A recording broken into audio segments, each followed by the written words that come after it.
You. Ugh.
Well, let's see here.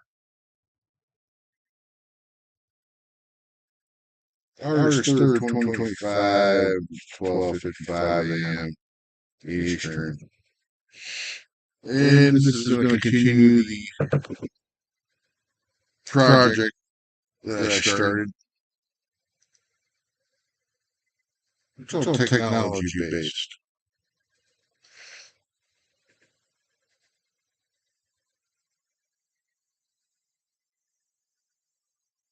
Well, no, it's all connected.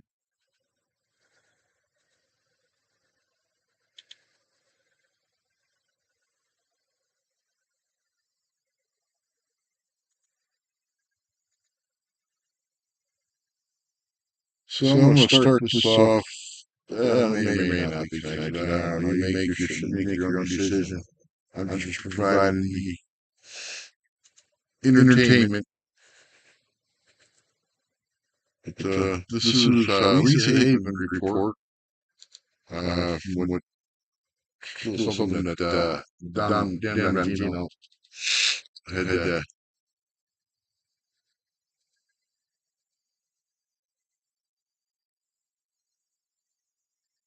done. I'm an amateur. Don't mind me. Here.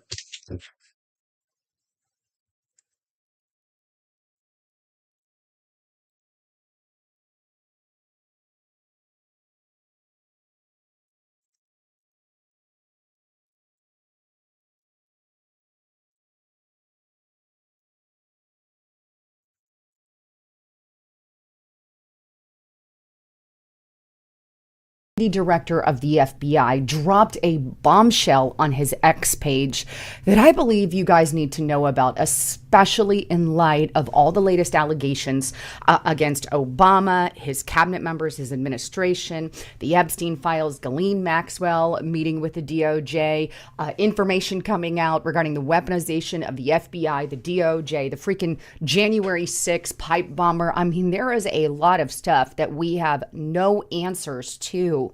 And I believe some of those answers, obviously, Dan Bongino more than likely knows. And I respect him to the tens, right? But now that he's there, he's going through a lot, I believe. And it really speaks volumes about the truth of what's going on in our United States government. But let's go on over to his X page. so you guys can hear it straight from his mouth. He posted this, by the way, July 26th. It is the 27th as of the making of this video, and he posted it in the morning. But here's what he said. During my tenure here as the Deputy Director of the FBI, I have repeatedly relayed to you that things are happening that might not be immediately visible, but they are happening. And I'm going to pause that. I'm going to come back. So he's saying there's stuff that we're doing. You don't know that we're doing it. Stuff is coming down the pipeline. Who knows? Maybe arrest, maybe indictments, maybe convictions, but it takes time. It really and truly does. You can't just hand out an indictment and then go to court the next day. It doesn't work like that. Anybody who's ever had to go to court knows it could be a year, could be 6 months, it could be drawn out. But I think that's what he's talking about here. He goes on to say, the director and I are committed to stamping out public corruption and the political weaponization of both law enforcement and intelligence operations. It is a priority for us. But what I have learned in the course of our properly predicated and necessary investigations into the aforementioned matters has shocked me down to my core. That's powerful. We cannot run a republic like this. I'll never be the same after learning what I've learned. Those are some chilling words. If you think about this man who has exposed so much corruption on his podcast, now at the very upper levels of the FBI saying, I'm never going to be the same. I'm shocked to my core, which to me says things are even worse than what any of us ever imagined. And in my opinion, which is just what that is, that's what he's trying to say here. Look, I've learned things that I never thought were possible. That holy cow, I can't believe this is going on. And I'm imagining the worst of the worst corruption, but it ultimately goes here, Dan Bongino, right? If we don't do anything about it, what good is it? What good are you doing there, right? But anyway, he goes on and he concludes with this. We are going to conduct these righteous and proper investigations, hallelujah, by the book and in accordance with the law. We are going to get the answers we all deserve. As with any investigation, I cannot predict where it will land, but I can promise you an honest and dignified effort at truth. Not his truth, not your truth, but the truth. God bless America and all those who defend her. Respectfully, Dan. So he's telling us here, we are going to get to the bottom of it. We're going to go and do everything by the book. It's not going to be politicized, no matter what side of the fence you're on. And that's really what I believe he's saying here. He goes, we may have some Republicans in trouble. We may have some Democrats in trouble. And it doesn't matter what side of the fence you're on, which is the kind of FBI we need, somebody who doesn't care what side of the fence you're on, somebody who's not politicized. And that's kind of what I'm getting here. And he's saying this, we're going to get you the answers we all deserve. And that's what I want. And then he concludes with this little mystery statement here, I cannot predict where it's going to land. In other words, he doesn't know the end result because he's not the only one in charge, if you get my drift. So he's going to have to answer to other people regarding some of that. Right? But he's going to damn well do the best that he can to get the American public the truth of what's going on. And he's telling you it's going to be time. We're not going to know immediately.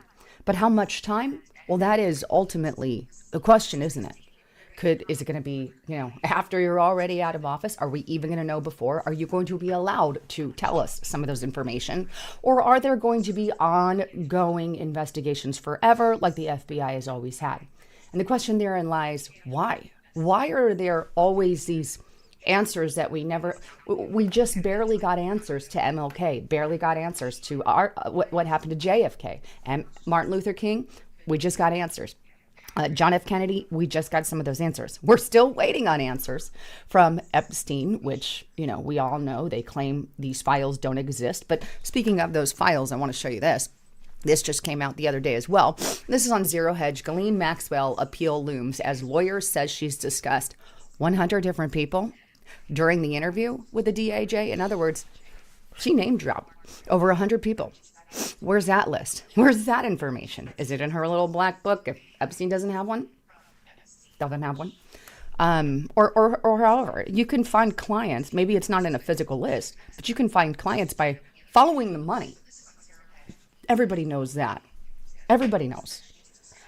So here she is with 100 different people.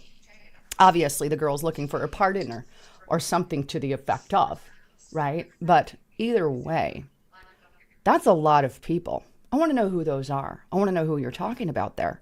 Does Dan Bongino know about those 100 people? And I'm sure he might in some way, shape, or form. But that's an awful lot of people. And how corrupt has it gotten? Are we going to finally see some arrest? And I'm going to be really honest with you. Trump has already came out and basically said that because in a roundabout way, and I'm paraphrasing here, right? Don't take it verbatim. Trump has basically said Obama is not going to have to answer for anything because he has executive privilege of some sort, right? But if that's the case, okay, what about Brennan and the whole gang and Clapper and Comer and all of those? Because they were highly involved in all of that. And speaking of, we still have the case with Tulsi Gabbard going out, right? Tulsi Gabbard's treason allegations trigger a high wire act from the Obama world, NBC News.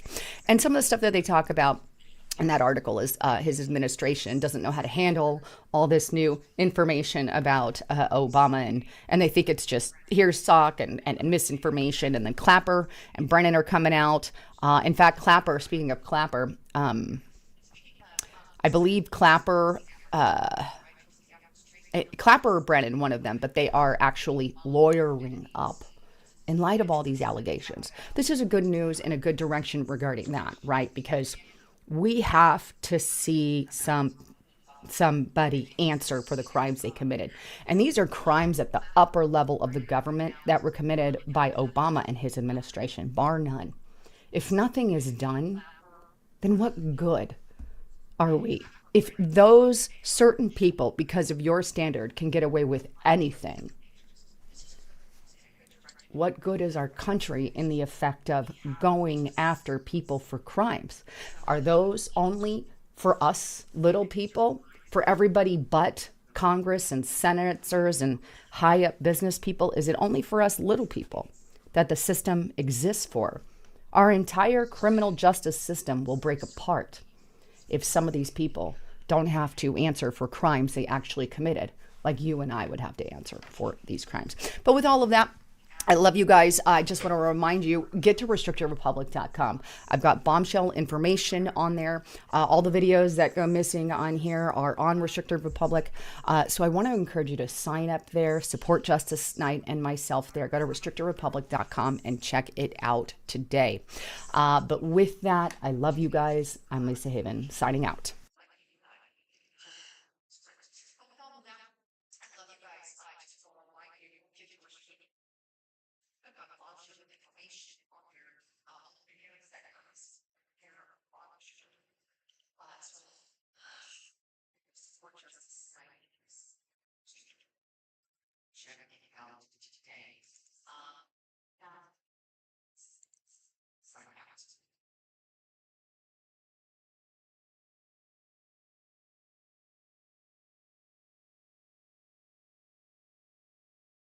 We're doing it. We're doing it.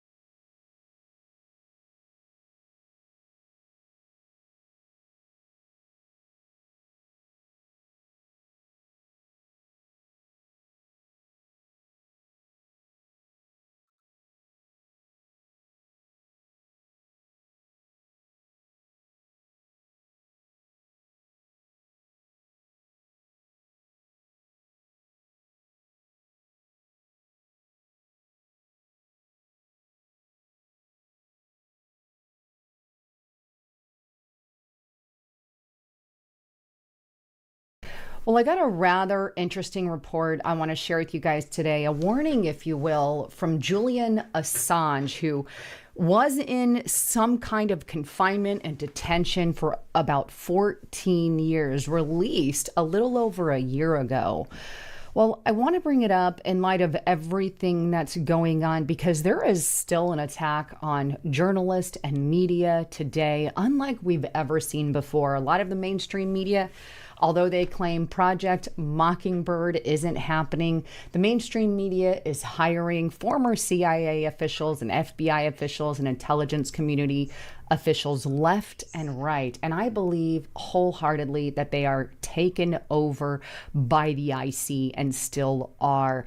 And journalists are at risk under both Republican and Democrat administrations. So this is a warning that I think needs to be heeded, and I'm just going to hearken you to listen to the entire video. But as a quick reminder, please make sure you're still subscribed to that channel and hit that like button. But let's start here with this.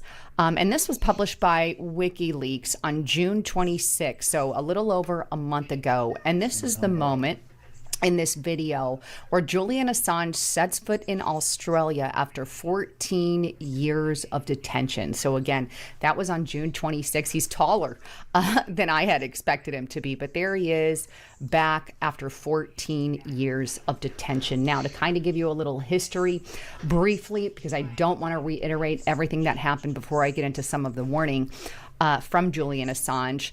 He was first charged in December 2010 when Swedish prosecutors issued an arrest warrant for him based on some kind of sex allegation.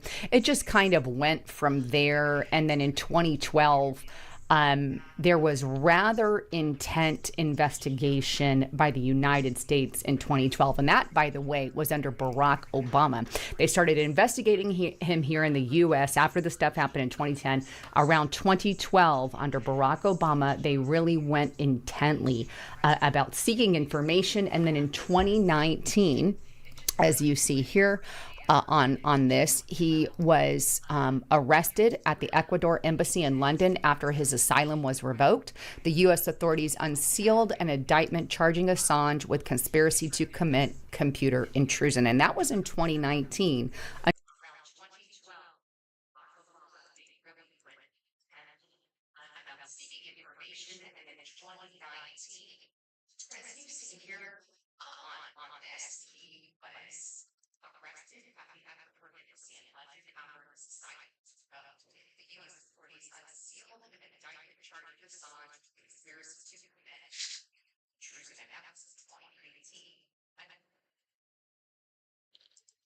I'm just going to add a footnote there. We're talking about computers and technology and the power of the bot.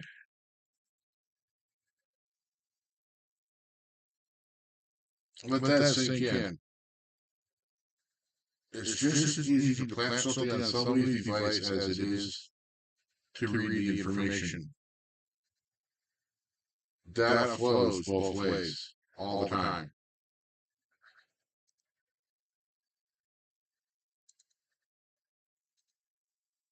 Unfortunately, under Donald J. Trump. But remember, the intelligence community was still highly involved, I believe, with Barack Obama. And it started under Barack.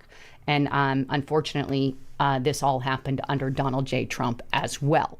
But there is a warning that must be heeded. But before I share that, just a quick break from my sponsor. Well, the American healthcare system is unfortunately broken, and Big Pharma charges an arm and a leg for their products. Not only that, but insurance companies are focused on actually growing healthcare spending today and claim you're risk-free for about a little over a year.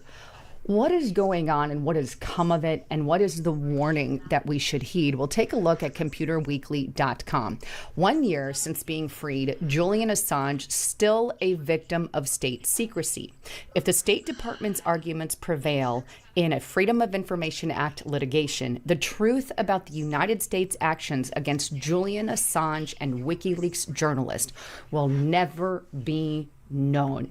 That's happening right now, and they're trying to get the information via Freedom of Information requests from multiple countries, by the way, that include the United States of America. And if they are unsuccessful, we may never know the story. And here's why, right? Let's start here. It's 1 year since WikiLeaks founder Julian Assange became a free man again. And this was published June 25th, 2024, so just a month ago. When Julian Assange addressed the Council of Europe last October, he was unable to speak about the years he spent incarcerated in the UK, facing allegations of Espionage Act violations and computer intrusion. And this is what he said, and this is a chilling statement, and it's a warning to everyone. This is from Julian Assange. Quote, "I am not yet fully equipped to speak about what I have endured, the relentless struggle to stay alive, both physically and mentally," he said.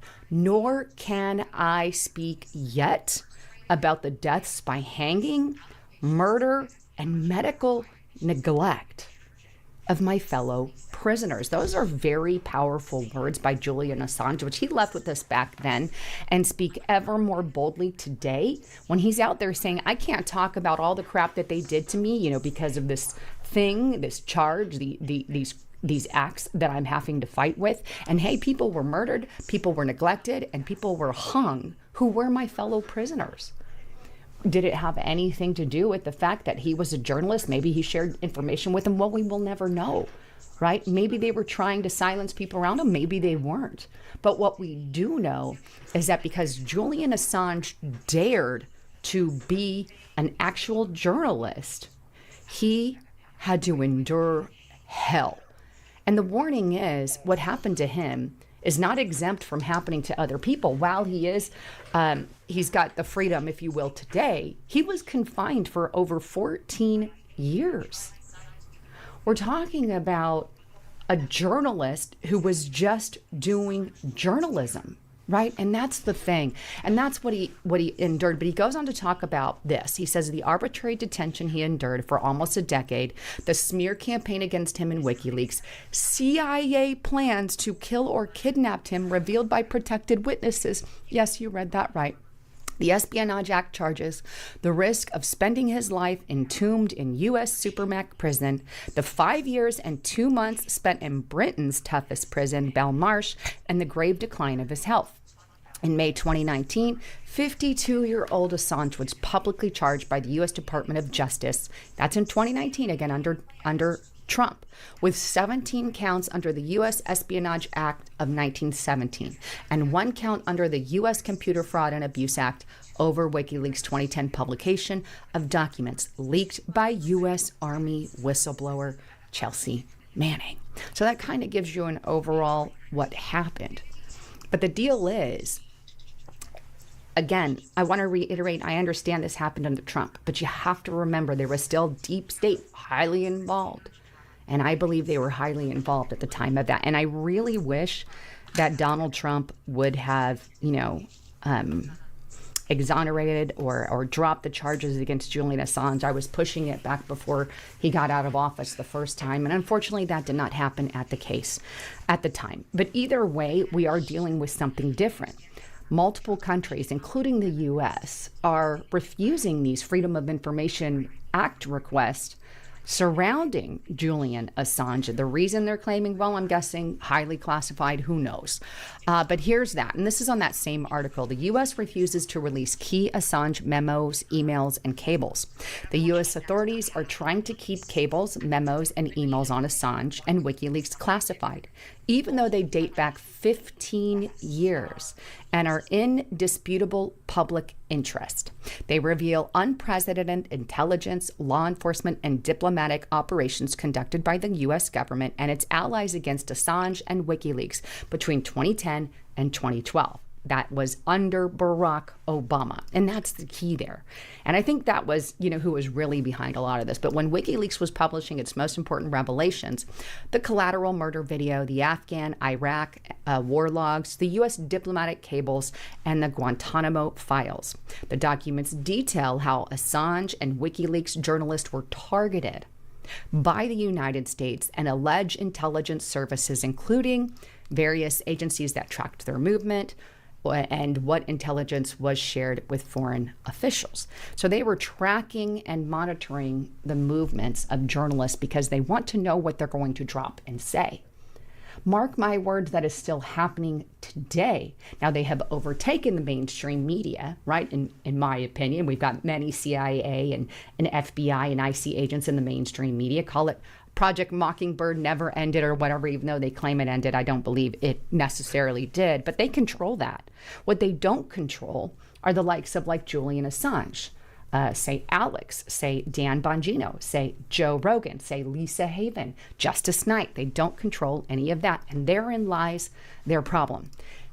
If, it goes on though, if revealed, these cables and memos and emails would provide factual information, including what happens when a media organization runs up against the full force of the state for its journalistic work in exposing large state criminality. And Julian Assange is a perfect example of what happens to thou shalt not do what you just did. And he ran up against the full state authority. The document the U.S. authorities are refusing to release lies at the center of a legal battle based on the Freedom of Information Request Act in the U.S. The author of this article, or the Freedom of Information Act of Iowa, the article of this article has sought to obtain this document from the State Department since 2018. They have been asking since 2018. The U.S. litigation is part of a larger FOIA battle in 4 jurisdictions, including Britain, Sweden, and Australia, aimed at unearthing the truth about Julian Assange and WikiLeaks. And for decades, they have denied the request. And at least Britain and Sweden have actually destroyed material pertaining to it. I wonder if they destroyed information here in the U.S. as well. But bottom line of this, if the State Department's arguments prevail, in the U.S., the Freedom of Information Act litigation, the truth about Julian Assange's persecution and the WikiLeaks journalists will never, ever see the light of day. And I'm afraid if this doesn't happen now under the Trump administration, I do not think it ever will. And that's a warning, right, to Americans. Like, we're supposed to be able to have the ability to get the answers to the things that we need to find out why something happened. Not push everything under the rug and hide it. I don't care what administration you're under. We can't even know the real truth about what happened to this journalist 15 some odd years ago. It's like JFK, MLK, Epstein all over again, right? And in conclusion, I want to leave you with 2 things. This right here was published on their WikiLeaks X page by Gabriel Shipton, right? He launched an information rights project. And here's what he says, and I think this is an amazing quote.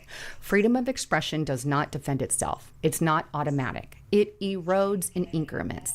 Each time someone stays silent, each time government overreach and no one objects, each time a publisher, journalist, or source is punished, and the public looks away.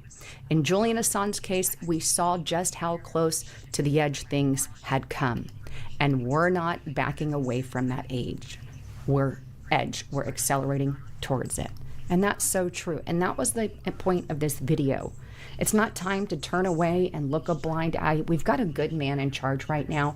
We've got some good things happening in the United States of America. Now is to start taking a stand with the freedom of press. And I'm not talking about the mainstream media controlled press. I'm talking about the alternative media, the new media who is out there doing the job that the mainstream media was supposed to do and is not doing. And thank God there are some of us out there. And by the way, this movie is up and coming. This was published in 2025, but it's this new movie. I guess this is a documentary. It's called The $6 Billion Man, a documentary about the Julian Assange saga. So that's up and coming at some point in time in the future. So interested in seeing that nonetheless.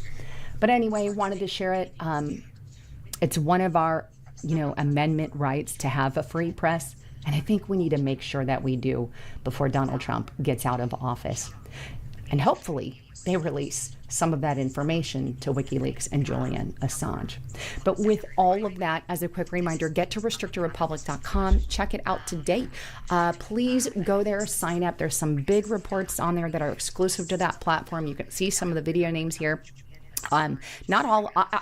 We post 6 videos, five to 6 videos exclusive to that platform every single week that are just for the Restricted Republic audience. All our videos are on there as well, by the way, without any commercials. So that's kind of a good news. But check it out at restrictedrepublic.com and use the coupon code Lisa and the number 5 to get it for $5 per month. Anyhow, with all of that, I love you guys so much. I'm Lisa Haven, signing out.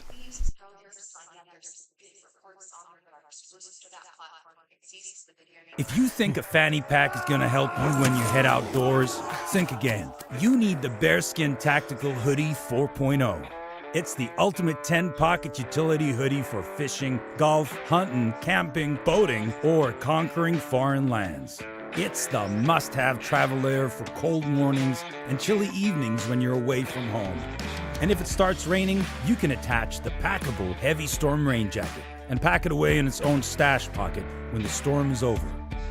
Choose between the original 340 GSM bearskin or the brand new 210 GSM midweight bearskin for milder days. Both are finished with chunky SAB zips and come in sizes up to 4XL.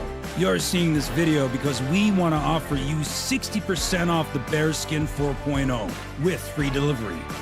And you may not see this video again, so click the button below now to reserve your order, or you can go to stopbadhoodies.com to claim your discount. Thousands of men already love wearing the Bearskin hoodie, with loads of 5-star reviews on Trustpilot. Because honestly, your average kangaroo hoodie these days is big, baggy, and useless, like wearing a trash bag with a fanny pack. That's why we built the Bearskin hoodie like a tank, with the ultimate combination of strength, storage, and breathability. And with the improved windsolation technology on the waist, arms, and hood, you can customize your insulation to match the weather. Finally, the ultimate 3-in-1 travel jacket for men who choose to be prepared without being weighed down. Just like you, we hate carrying man bags, duffel bags, or messenger bags to keep our valuables safe and dry. Because hey, you're not a messenger, you're a man. That's why this is the world's only outdoor utility hoodie with 10 pockets to keep everything on you and nothing flapping behind you. So, does the Bearskin hoodie actually look good on a day-to-day basis? No, it looks fantastic. This is a hoodie you can take out into the wild, wear at home, or on a plane, or while you're climbing up a glacier on your hands and knees. With a fully adjustable design, you'll get that perfect square profile that's never too bulky or baggy, with a customized fit that's tailored to you. That's why everybody knows that guys look better in a bearskin. You see that material? It's called Bearskin Microfleece. That's because it's made from real polar bears. Not really though, but it's made with double-brushed microfleece that's warm enough for crisp mornings and breathable enough to wear all day. So, if you're ready, go to stopbadhoodies.com or click the button below to activate the 60% off deal.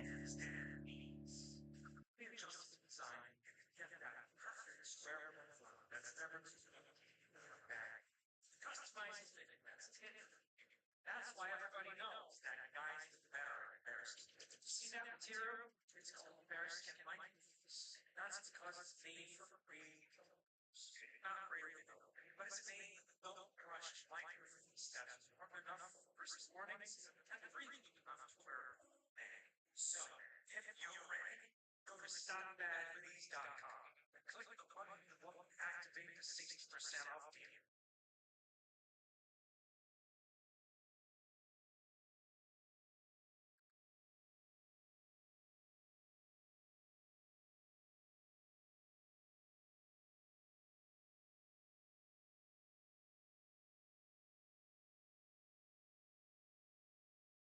Okay, so I gotta switch over to another browser. I just saw something that came across my radar that's really kind of a hot topic, I think.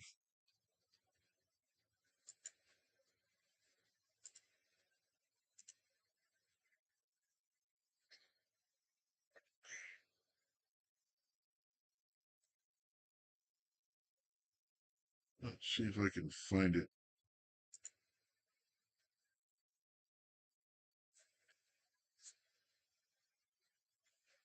Okay, so I gotta switch over. Wait, where is her?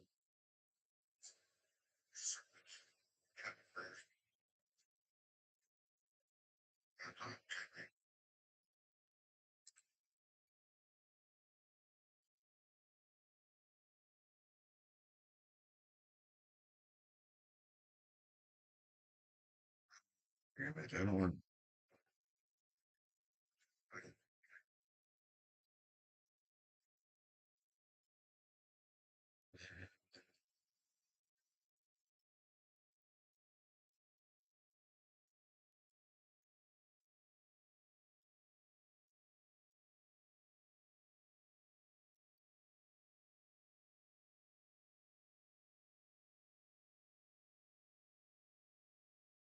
Damn it, Elon.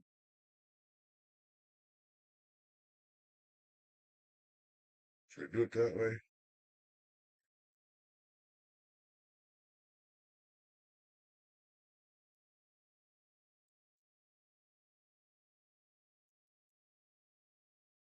Why am I being asked to verify? I don't want to verify fuck.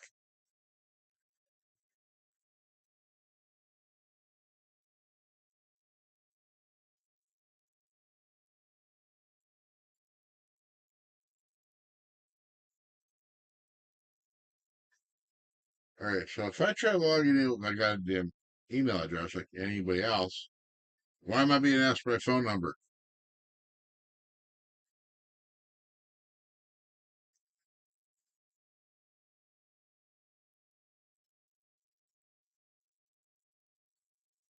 Like, what the fuck?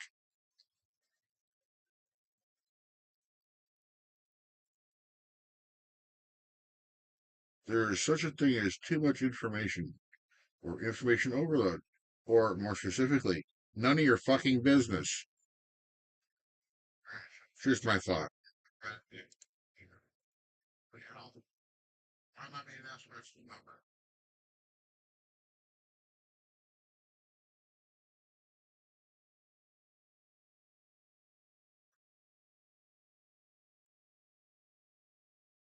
Like, what the fuck?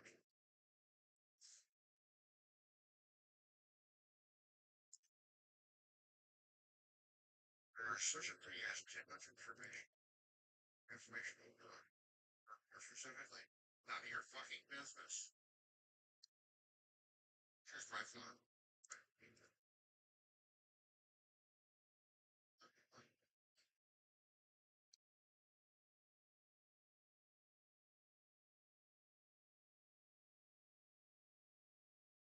Meanwhile, I really want to show you this thing, but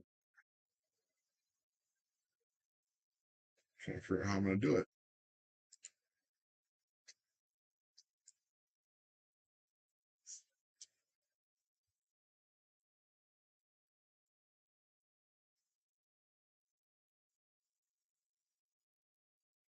Oops, something went wrong. Well, that's the phone number I've been using for everything. Fuck tarts.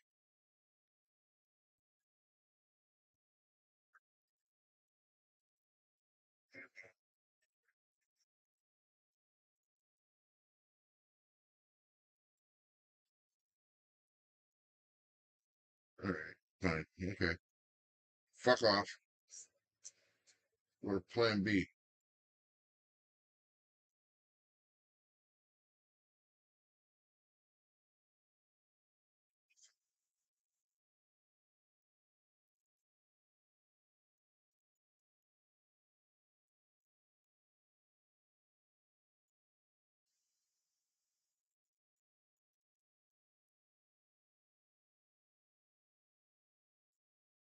Alright, so I don't know if anybody's aware, but there's a, I want to refer to it as a ghost account, if you will.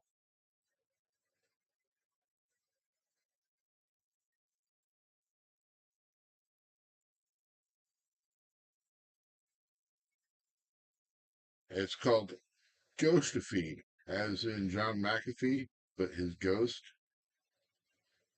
And the caption on this is soon the entire world will find out the truth about me. The countdown has started. Spread the word. That, to me, sounds like a dead man switch. So, I'm going to screenshot this video.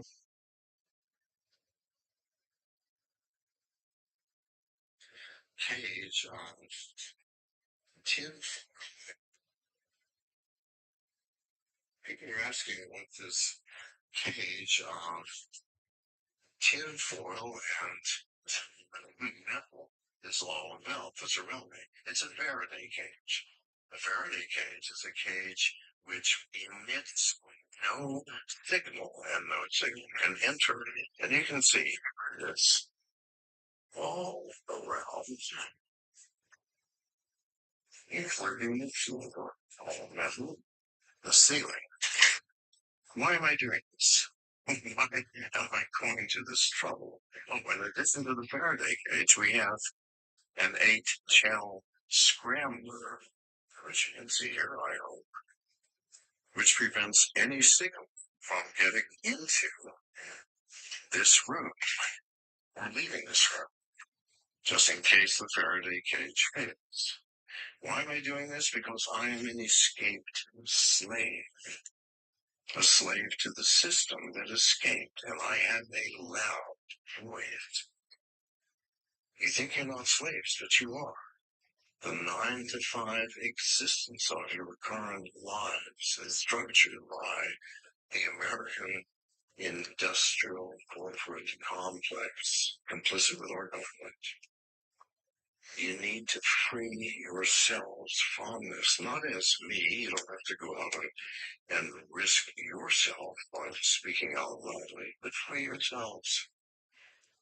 This is not what life is. This is not what life is. Life is a great mystery, a glorious, unbelievably mysterious, beautiful existence if you are free from those who control you, provide you with propaganda, lie to you, deceive. Everyone is looking for this escaped slave. I will not be held, and I will continue to speak. Thank you for listening. Federal Reserve will cease to exist, and federal income tax will be unconstitutional once again. Not because of conspiracy, but because these systems were never built on the consent of the government. And what is built without the people eventually falls by them. In 1913, VTW, the video that's playing right now is from Anonymous. It's the Phoenix Dragon.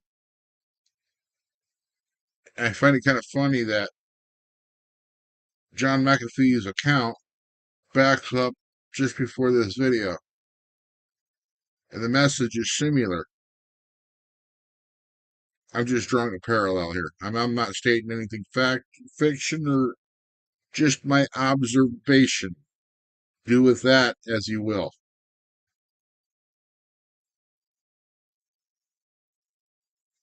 I'm going to get my phone to cooperate. Okay. While Americans were distracted by the holidays, 2 quiet decisions rewrote the American Republic. The 16th Amendment gave Washington the power to tax your income, and the Federal Reserve Act gave a private banking cartel control over your money.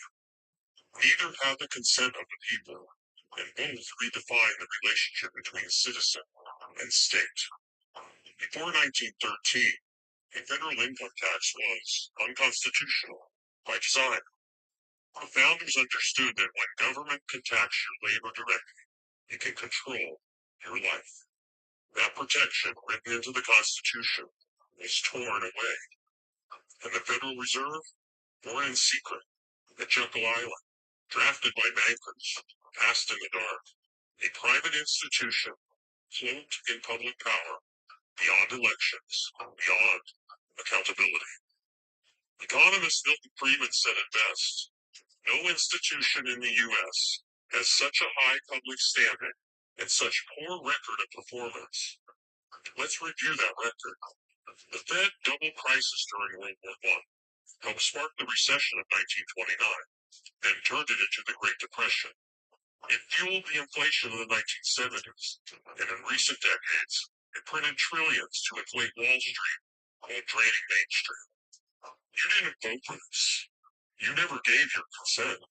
This isn't what the founders envisioned, and it is not what the future demands. Well, I've long been in favor of abolishing it. I think there is no institution in the United States that has such a high public standing and such a poor record of performance. By the way, this is Milton Freeman talking inside the anonymous video from Phoenix Dragon.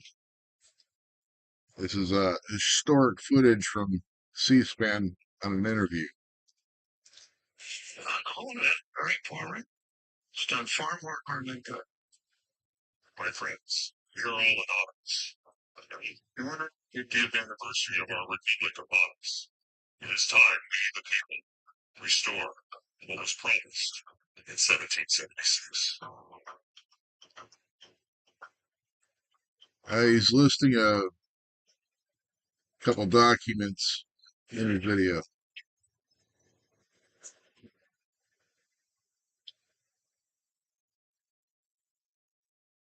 Anyway.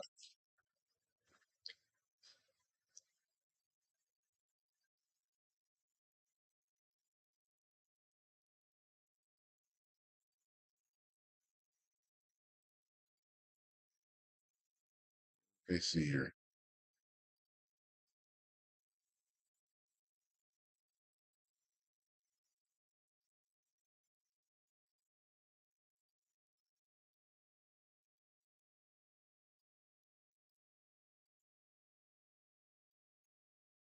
I found that really interesting, by the way. So on X, look for Ghostafee. That's at GHOSTAFEE.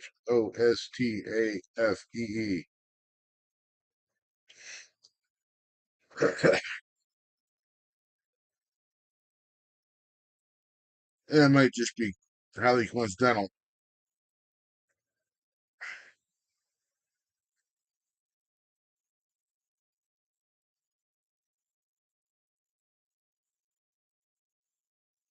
Oh, wait a minute.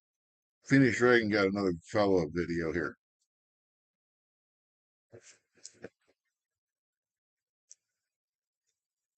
Why do you think you've been able to get away with not paying or filing your income taxes for so long? First of all, I've not gotten away with anything. I'm not hiding from anyone. I'm simply asking the IRS to show me the laws that apparently require me to do these things, and they are suspiciously reticent to answer questions from me. And of course, there are millions of other people, many other organizations who have attempted to get answers. They act very suspiciously when asked to simply sit down at the table with the American people and discuss what their obligations are. Pulling up a chair, they pull out a club.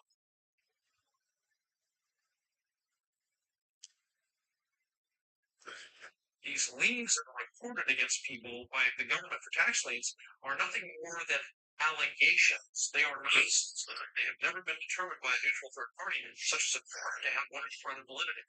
If you ever get a notice of an audit or anything else, the first thing you should do is a Freedom of Information Act request for records that they're using to substantiate or justify the audit. There is nothing in the Internal Revenue Code that creates any such thing as an income tax evasion or crime. There's nothing in the code that allows IRS agents to seize property. The government is involved in judicial blackmail. The government knows that if it legally seizes somebody's property, that person doesn't have the funds and he can't even get a lawyer who can help him. I conducted investigations in the Title 18, the criminal code, the U.S. criminal code. And there, this is Jan Lindsay, the former FBI agent who's speaking right now. Statutes and the regulations are very specific as to what's violating the statute. In the Internal Revenue Code, Title 26, there's nothing specific in there. I mean, even the FBI shared the IRS. You have to understand that an agency which will unlawfully impose a tax that doesn't exist is not going to care. If we, the people, don't know what our rights are, they're not going to tell us. Americans just learned that the IRS was actually knowingly deceiving them. That would be enough for them to rise up and put a stop to it. This small booklet includes the Constitution of the United States, the Bill of Rights, the Declaration of Independence. This is a document that every citizen should read. It's a document which freed an entire nation. This is the Internal Revenue Code, and this document, and the unlawful application of this document by the Internal Revenue Service has enslaved the nation that this document attempted to free.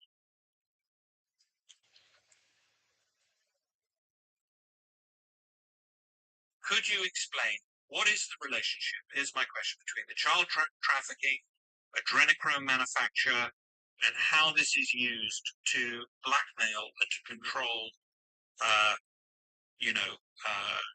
Wall Street and also politics. Okay, and judges. Let me start by giving the president very high marks. He did 2 executive orders, one in December 2017, one in January 2020, that are hugely significant on human trafficking. Trafficking, and particularly child trafficking, underlies every other great crime in this country. Children are now more valuable than drugs for criminal transactions. As best I can tell, toward 8 million children a year are being abducted. And every 8 million, toward 8 million children a year. In the United States, it's 800,000 to a million. All right? This is very serious stuff. And part of the problem is that wars create refugees. And if you look at Hillary Clinton, for example, the Haitian disaster, her friends were in there scooping up children. Yes. What? Yes. See, this is a matter of record. Yes. Now, let me go back to the whole thing of child sacrifice, adrenochrome, and so forth. I didn't believe it myself, but Pizzagate woke me up. Is it Pizzagate or Common Pizza? All of that woke me up, and I started looking into it. And I connected with an author, a West Point graduate. That's our Sandhurst, I guess. A West Point graduate, Joaquin Hagopian. With my encouragement, he has written a book to which I wrote the foreword called, and this is free online. Everything I do is free online because my whole point is to try and raise public awareness and so forth. Your website, robertsteele.com. robertdavidsteele.com. robertdavidsteele.com. Somebody will put it in the links. Mark, if you put it in the links, it's our technical vision. Right. Basically, and they can read about this. This is not something that is a secret to them. If they want to go on to, they can do their research on your website. And I gotta give Amazon high credit because they haven't censored these books or these chapters. Footnote, very important footnote. I cover a lot of different things, a lot of different angles. Because it's interesting. So, as I'm presenting this information, I have to implore you to use critical thinking and do your own research. That is a common theme of mine if you've ever watched any of my TikToks. Biggest thing I put in the beginning of most of my videos is a big bold caption that says, do your own research. I cannot stress that enough. Critical thinking is a must nowadays, especially with all the stuff going on. So with that said, continue this video. Because it can't be misinformation if you do your own research. It's misinformation if you don't do your research and you take it blindly. I am just a messenger. Nothing more. Could you explain what is the relationship? Here's my question between the child trafficking, adrenochrome manufacture, and how this is used to blackmail, control, uh, Wall Street and also politics. So let me start by giving the credit to the president very high marks. He did two executive orders, one in December 2017, one in January 2020, that are hugely significant on human trafficking. Human trafficking, and particularly child trafficking, underlies every other great crime in this country. It's more valuable than drugs for criminal transactions. As best I can tell, toward 8 million children a year are being abducted. How many? And every 8 million. Toward 8 million children a year. In the United States, it's 800,000 to a million. All right? This is very serious stuff. And part of the problem is that wars create refugees. And if you look at Hillary Clinton, for example, the Haitian disaster, her friends were in there scooping up children. Yes. What? Yes, yes, yes. Another footnote: if you look at what's going on in Gaza, that whole situation, they've got a bunch of refugees now because they're still being blown to bits. Say that this is a matter of record. Yeah. To whole thing of child sacrifice, adrenochrome, and so forth. I didn't believe it myself. When Pizzagate me up, well, is it Pizzagate or Common Pizza? Well, started looking into it, and I connected with an author, a West Point graduate. That's our Sandhurst, I guess. A West Point graduate, Joaquin Javier. For the encouragement, he has written a book to which I wrote the foreword called "This is Free Online."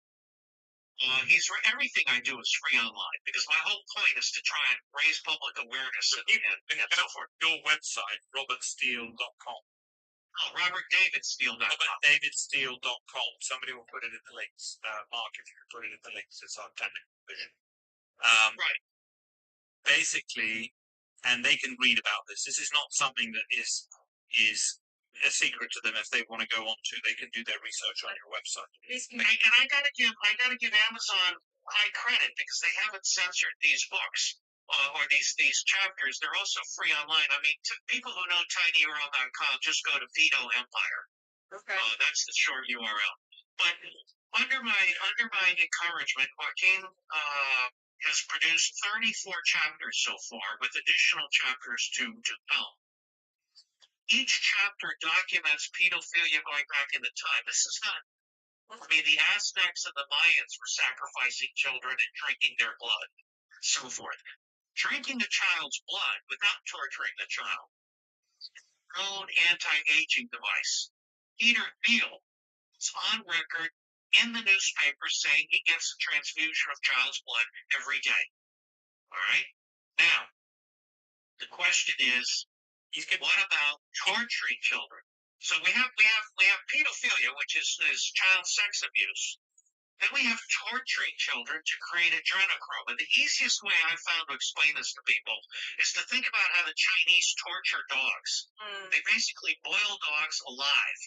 The reason they do that is because it changes the flavor of the meat. And what it's doing is it's pumping adrenaline from the tortured dog into the blood. And that's what's changing the flavor, okay? I have never participated in a satanic ritual abuse act.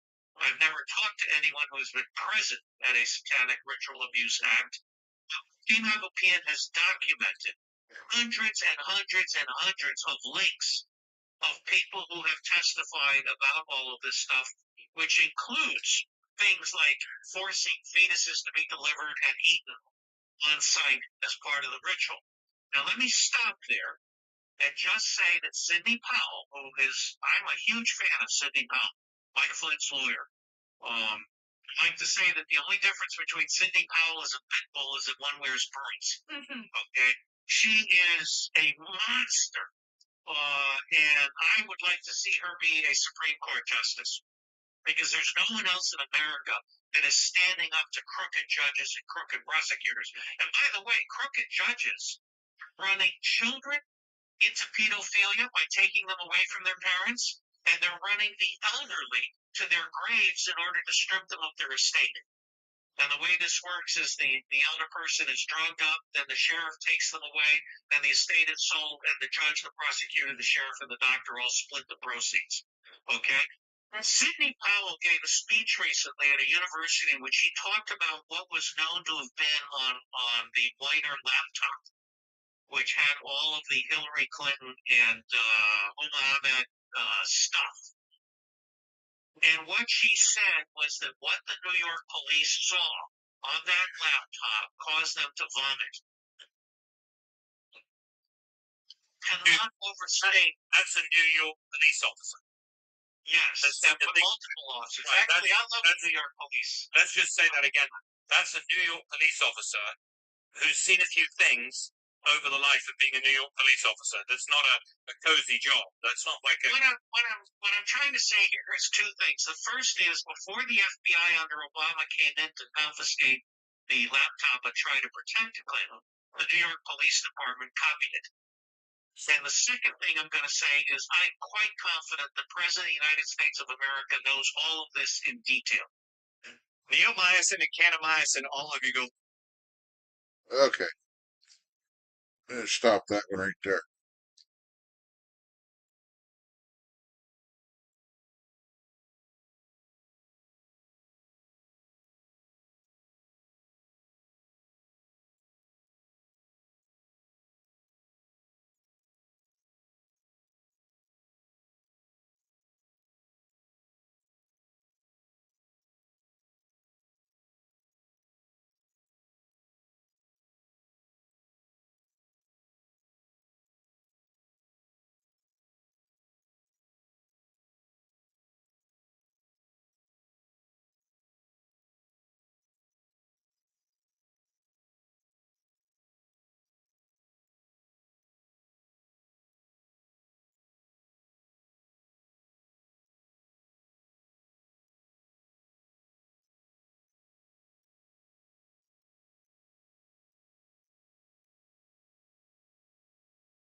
I just found some other information out inadvertently.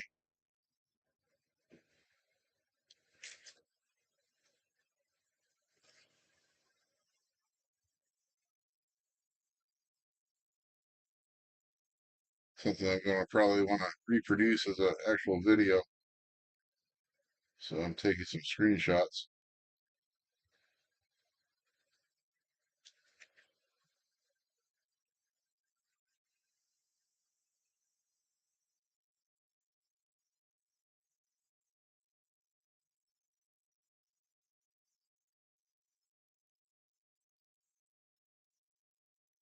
It's funny. They're allowing receipts to be posted. But yet,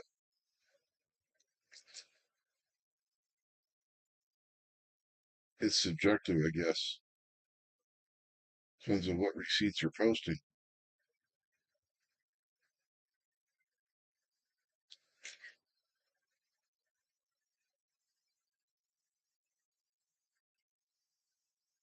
Snapchat, yeah. Yeah. Anybody who knows anything about Snapchat, you wouldn't be using it.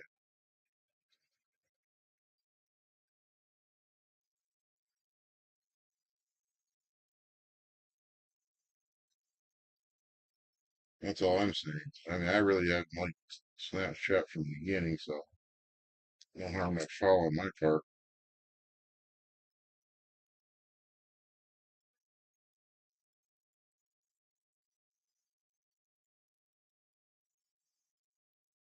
You guys check out Alex Vacca, VACCA, or on X. His handle is let me just spell it out. ITSALEXVACCA. He's posting receipts on Zuck.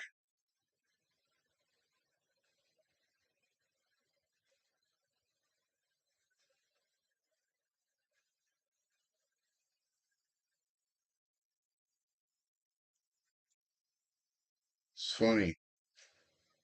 It's my interpretation that Facebook really got started as a troll site.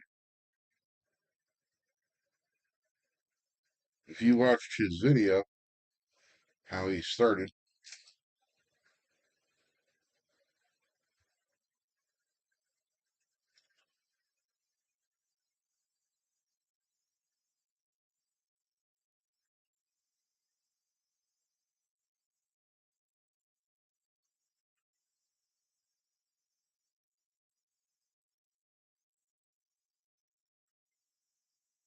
oh, the Grok gets in here. He said that Grok, the AI, he says the claims are largely true based on reports from TechCrunch, Wall Street Journal, Verge, and others. Facebook acquired Alvaro VPN in 2013 for less than 200 million. Forbes says it was 120. It was used as surveillance collecting data for 33 plus million members. TechCrunch shows 33 million installed by 2018, which shut down in 2019. Ovano, ONAVO data informed that the 119 billion WhatsApp by Wall Street Journal BuzzFeed it enabled decrypting Snapchat traffic via man-in-the-middle attacks. Project Ghostbuster. No major unsupported elements.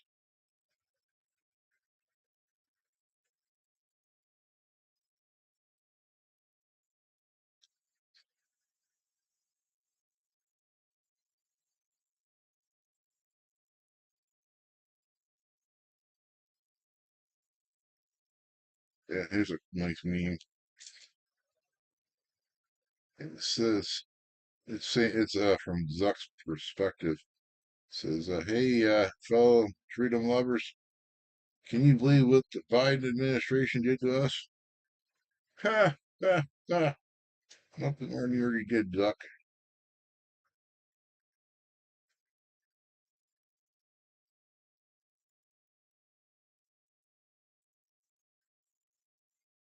Yeah, this feed is gold.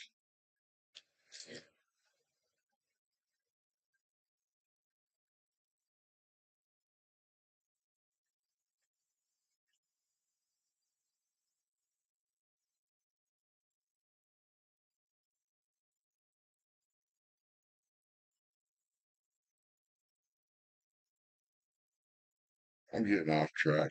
Too much other shit going on here.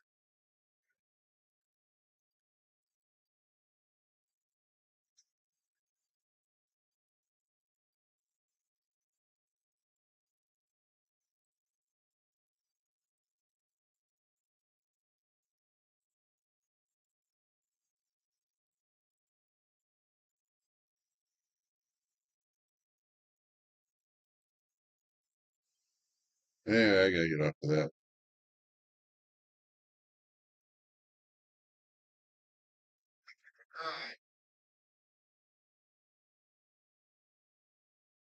All right, back to the regularly scheduled program.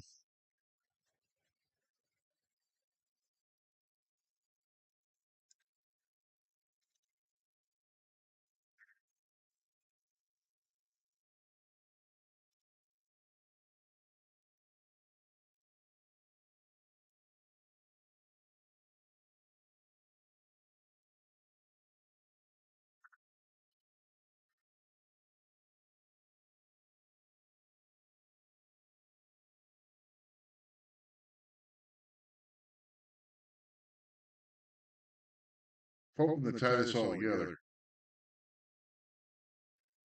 I'm hoping to tie this all together.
apply for a job. Never hear back. Your resume uniquely filtered, not by a person, but by a prediction algorithm fed by your uniquely private life. Past employment, your social media, your race, your relationships. Then processed to make a decision whether you can afford to live. You search for chest pain symptoms at 2 a.m. The next day, an insurance company emails you about a specific plan tailored to you. You get pulled aside at an airport. No stated reason, you just matched a pattern. They're reading your shadow, the data you've shed, the gestures you've forgotten, and the correlations you didn't know existed. This isn't fiction. This reality is being constructed right now, and there's one group that's making this possible. They're called Palantir.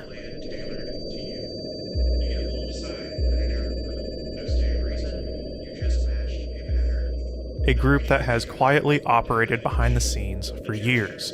And what they built isn't a system of raw surveillance. It's authorship, the ability to write your life before you live it. And what's being authored is something that will mark the rest of the 21st century, something that will absolutely impact each and every person watching this video, no matter who you are and where you live.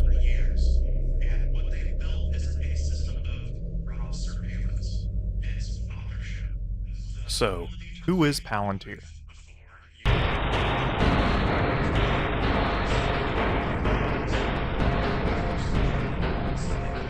Palantir is a publicly traded corporation that specializes in big data integration on the software level. But what does that mean? In layman terminology, Palantir focuses on the orchestration, organization, and implementation of data. A ton of the information behind the scenes that products and services need, with a focus on automating the decision-making processes with that existing data infrastructure.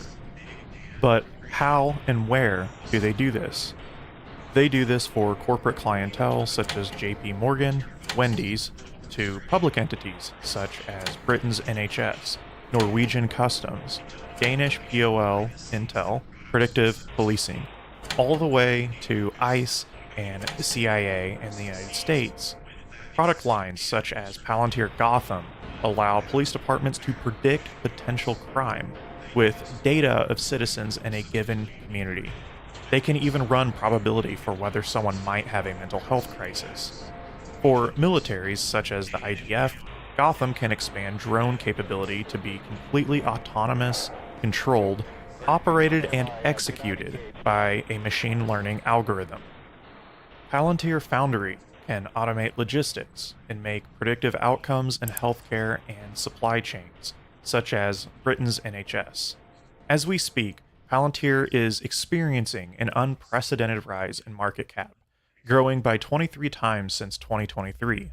They were founded by Peter Thiel, a billionaire venture capitalist and mega donor of the Republican Party, who broke campaign finance records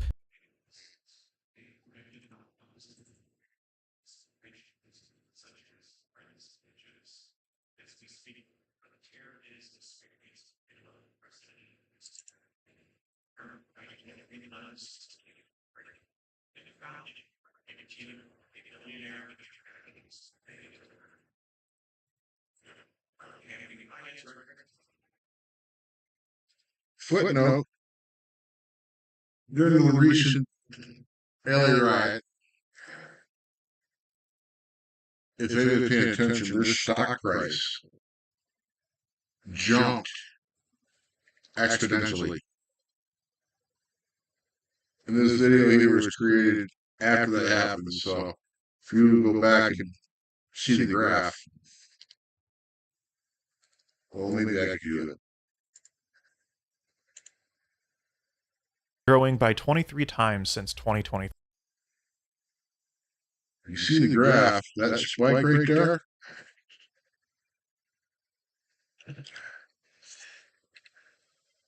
That was when the military got involved in a civil conflict.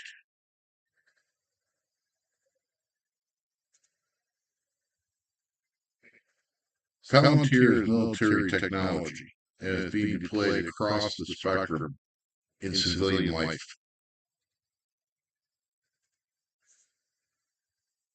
No deviation or correction as far as their AI models are concerned.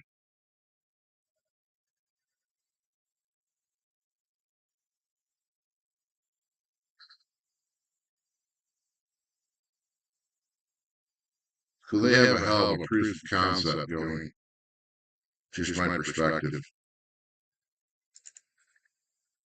3. They were founded by Peter Thiel, a billionaire venture capitalist and mega donor of the Republican Party, who broke campaign finance records by donating a whopping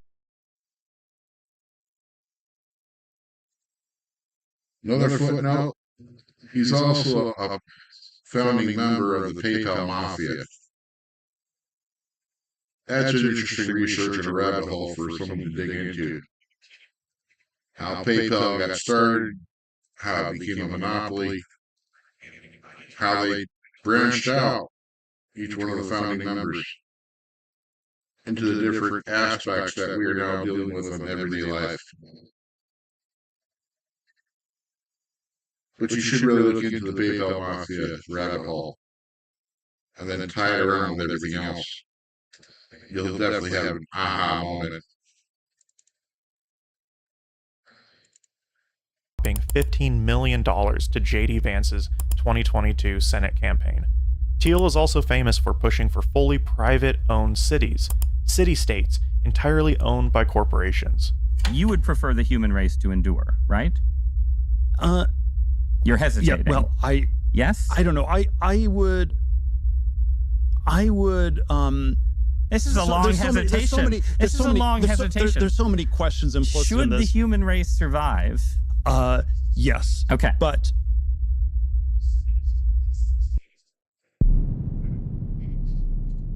the second major player is the eccentric CEO Alex Karp, an odd technology CEO who has remained in the shadows until recently. To disrupt and make the institutions we partner with the very best in the world, and when it's necessary to scare enemies and on occasion kill them. A question emerges here. Amidst a very unstable technology market in the US, remained in the shadows until recently. To disrupt and make the institutions we partner with the very best in the world, and when it's necessary to scare enemies and on occasion kill them. A question emerges here. Amidst a very unstable technology market in the US, an economy generally bearish at the prospect of new technology investment, how has Palantir quietly grown by a seismic 23 times? Palantir didn't grow overnight, but the acceleration they are experiencing seemingly did. An acceleration fueled by robbery in plain sight. A heist that dwarfs anything in history.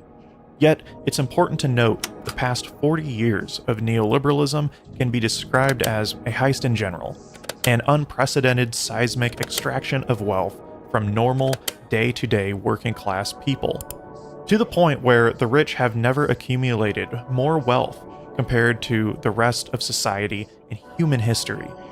But we all know this. Many aren't surprised that the top 10% own 93% of the entire US stock market, that the top 1% own over 30% of all wealth in the US.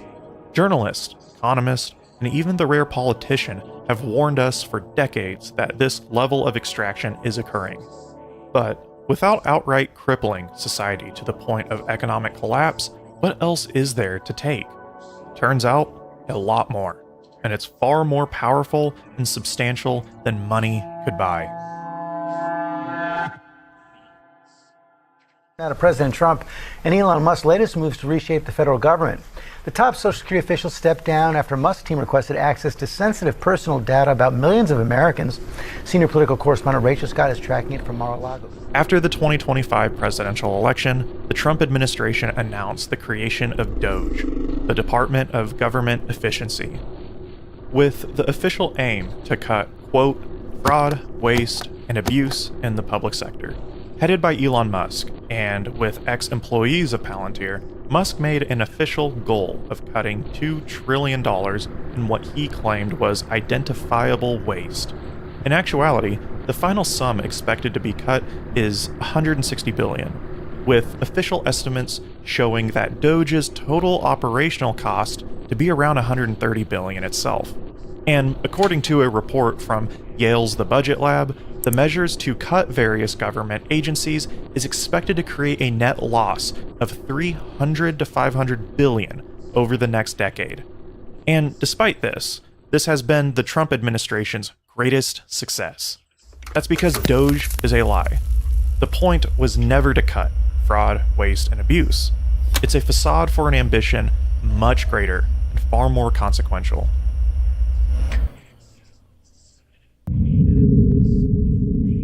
In February of 2025, members of Doge gained root access to a plethora of government IT systems, such as the National Oceanic and Atmospheric Administration and the U.S. Agency for International Development. But the real crucial one is the Social Security Administration, harboring one of the most sensitive databases in the United States. Birth dates, historical addresses, employment history, financial records of every single American. It doesn't take a genius to understand what is going on here, but what sells the terrifying endgame is the transparent, illegal nature of this. Federal courts have blocked Doge from entering these databases after it was already done. But that's the point. The repercussions do not matter. Even if courts find Doge and the Trump administration in judicial contempt for illegally accessing federal databases, the data has already been siphoned.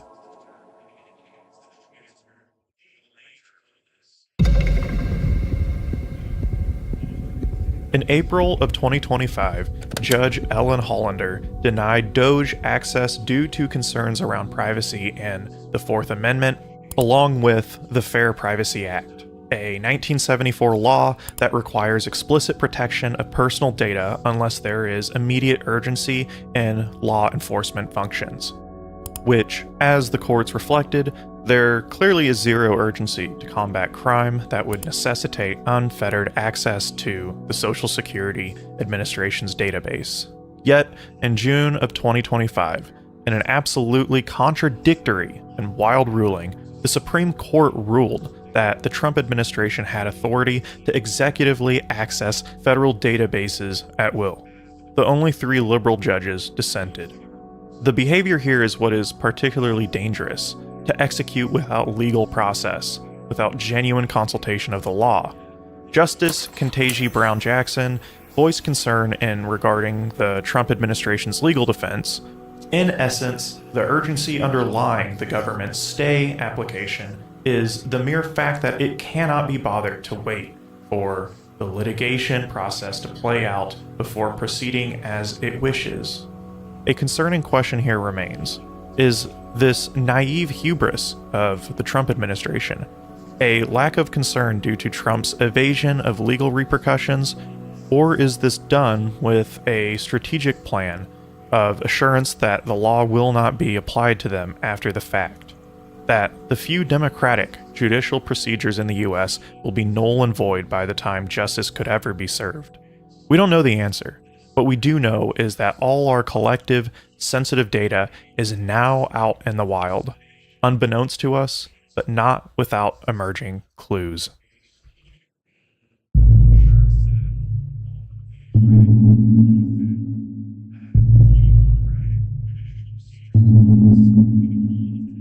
In May of 2025, a New York Times article highlighted the Trump administration's plan to create a centralized database on every single American citizen. Palantir is set to lead the charge. Little is known how this database will be constructed, what technical data will exactly be used. But we do know Palantir representatives have been in contact with 2 big American agencies, the Social Security Administration and the Internal Revenue Service, who head the 2 most important government databases in the country. A few weeks ago, at Singularity University in Palo Alto, I learned something that absolutely blew my mind and has me reevaluating my life. I'd like to share that with you. In the country. It's important to note how information systems work. One might argue that our data is already in a specific state database, that the entirety of our information is already available to the state at large. This framing is incorrect. It presupposes that the state is a single entity, able to executively access specific data at will. Information systems are much more fragmented, and that's on purpose. The Social Security Administration will not have access to the same data as the Department of Health and Human Services. It's the centralization that changes everything, and the horror of this conundrum is twofold. The state now has unfettered access, a single executive database to pull from. And now, it's not just the state. A third party and private entity, Palantir, owns the keys.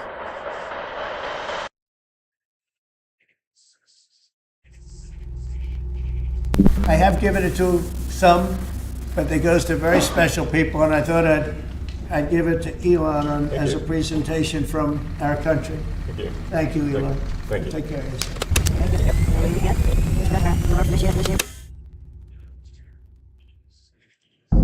All of this was under the political banner of efficiency. Trump's administration wanted to stop fraud, waste, and abuse by eliminating information silos through the process of, quote, removing unnecessary barriers to federal employees accessing government data and promoting interagency data sharing are important steps towards eliminating bureaucratic duplication and inefficiency while enhancing the government's ability to detect overpayments and fraud. The efficiency was made possible by tearing down the legal, privacy, and data protections in place to protect American citizens from third parties. And the Trump administration handed the keys of our most sensitive data to one of the most sophisticated data organizations in the world. But you may ask, for those of us around the world, for those of us who don't care about data integrity, what does this mean for us? Well, it means everything, because everything is at stake. Information is a currency far greater than the dollar or any tangible asset. It allows for the prediction of that very everything. And Alex Karp understands this. With them being the winner of the world, because if they're winning, it means other people are losing. What do you think of that? I don't think in win-lose.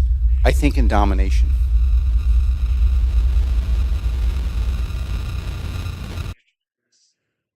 Do you know who Palantir is? I do. Do you think that Palantir has ever scraped data from Facebook? Senator, I'm not aware of that.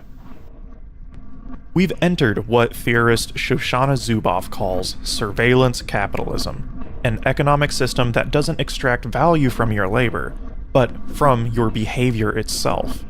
Every search, pause, purchase becomes raw material for algorithms that predict and modify what you will do next. And it's a surplus you give out freely, while scrolling social media, visiting web pages, much of your digital life. This might seem overly theoretical and dramatic in nature, but this model of extraction is right here. Bruce Schneier, a cryptographer, computer scientist, and author, coined it perfectly. Surveillance is the business model of the internet. We build systems that spy on people in exchange for services. Corporations call it marketing. When immigration data gets processed, Palantir and the state is not just tracking individuals, they're modeling migration patterns to engineer policy responses. When health records get analyzed, they're not predicting individual outcomes, they're optimizing population health according to invisible, computerized priorities. You aren't just being watched, you're being predicted, and prediction becomes policy before you know the game has started. Another reason why data is so incredibly powerful in the hands of organizations with vast computational power is the sheer speed and velocity it's able to capture behavior, to predict, to fundamentally own. Paul Virilio, a theorist and military historian, is also particularly relevant here. In the 1970s, Virilio coined the term dromology, relating to the Greek word dromos, which roughly means race. Dromology can be seen as a way to understand the contemporary relationship with society and speed. Virilio sees speed as a fundamental mechanism of power and a driving force in technological growth. In the context of modern warfare, pure strategy no longer wins, superior logistics do. From the Wehrmacht's strategy of blitzkrieg to the United States' ability to reach A to B in the supply chain. In the case of domestic society, telegraph to the telephone to advanced computation and digital communications. Yet, to Virilio, there's side effects. Speed confuses. It creates what Virilio calls the tyranny of real time, a type of sociology that minimizes the geographic, physical existence of life by way of rapid communications, digitalization, and processing power, which then can lead to instability, upheavals, and even the erosion of democracy by way of a cult of technocratic efficiency. Just through the speed of modern work and technological innovation, our ethics, the sublime humanity we hold, tends to get tossed to the wayside. Virilio was concerned about an emerging ideology of technological determinism and supremacy, the belief that technology's evolution, its ability to innovate, was enough to legitimize itself, that any result from technological growth is inherent, perhaps not proper, nor desirable, but inevitable, and we have no say. Does that sound familiar right now? I think AI will probably, most likely sort of lead to the end of the world, but in the meantime, there will be great companies created with serious machine learning. Palantir embodies this. It may seem that Palantir's extreme centralization of information is reckless. Arrogant executives foaming at the mouth at new quarterly increases and a bump in stock price. But this underscores the very intentional, real power grab that is happening, and the goal is not merely financial in nature. Palantir's ability to harness the power of speed, its velocity of growth, and information capabilities is what makes this a horrifying prospect. The effect of this is the evisceration of democratic procedure, expectations of privacy. This creates an effect similar to what Foucault deemed as panopticism, the effect of surveillance, normalizing of an authority that watches to the extent you regulate yourself. It's not just the mass collection of data of many across the globe, but the quiet acceptance, creeping normalization, the feeling of inevitability, that our entire DNA can be sequenced remotely, our behaviors, mental patterns, synthesized and predicted. Private health insurers and/or state healthcare systems may have access to nearly all of your data and have the power to make predictions on health outcomes. They may deny your care based upon specific behaviors, your whereabouts, and weekend activities. Marketers can target individuals with accuracy we've never seen, based upon biological makeup, your spending habits. With your data becoming centralized in a master database, combined with the rise of self-trained AI and neural networks, political corruption, and administrations that willingly sacrifice public commons in favor of capital, the disturbing possibilities are endless.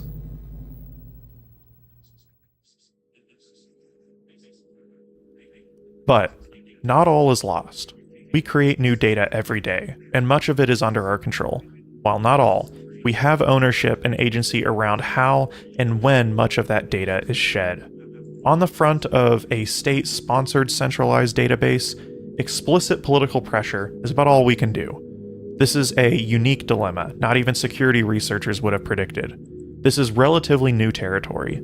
It must be conveyed as a crisis alongside and equal to issues such as climate change, money, and politics, which it absolutely is. There's also a lot we can do individually to combat the peripheral data collected by private, large-scale tech platforms, such as social media, online shopping, and general computer use. While this goes beyond the full scope of the video, we can limit our footprint. avoiding the gold mine we create for corporations that are contrary to normal people's existence, using open source software, refusing to use tech platforms that make you the center product, or, if you must, poison their data sets. Never use real names, give false addresses, make their data completely inoperable. As individuals, we can still control what data private entities collect from us. In theory, we can destroy the very fabric that makes corporations such as Google profitable. What is more difficult is a state-ran, centralized database, though. Digital hygiene and individual habits don't equally apply here. There will need to be collective pressure, and we will have to work together. But it's up to us, whether or not we will approach these challenges with a cynical nihilism, a laziness that accepts defeat before the race has finished. Or we can move forward with the courage and understanding that we still fundamentally control the keys. Thank you all for watching and making it to the end. I have a request. These videos are incredibly time-consuming and expensive to make, and I couldn't do it without the support over on Patreon. If you enjoyed this video, consider pledging just a few dollars a month. While we're here, I want to also give an extra special shout out to Jay Roberts and Cedric Watman. You two have gone above and beyond, and I appreciate it immensely. For everyone else, I hope to see you all in the next.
Why is Israeli surveillance technology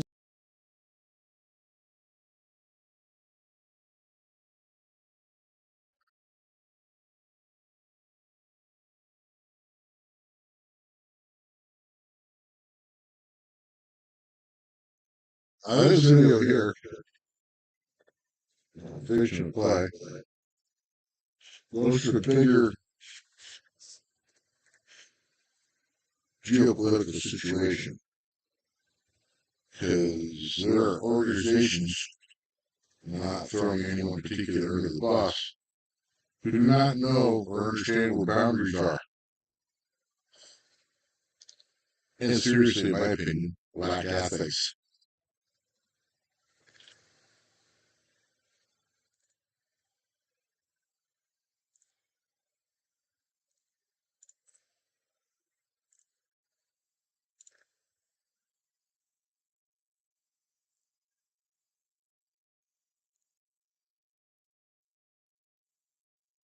Why is Israeli surveillance technology being used to hack your phone? Let's find out. I'm Nick Hanna, criminal lawyer, and welcome to the first episode of The What and the Why. On this channel, I'll break down some of the most important criminal justice issues that you won't hear about in the mainstream media. Today, I'm going to take a deep dive into the Israeli digital intelligence giant Cellebrite and explain how its technology is being used on a mass scale by police and government agencies in Australia and around the world. Now you might be asking, okay, is this just about the cops getting into the phones of criminals? If so, what's the big deal?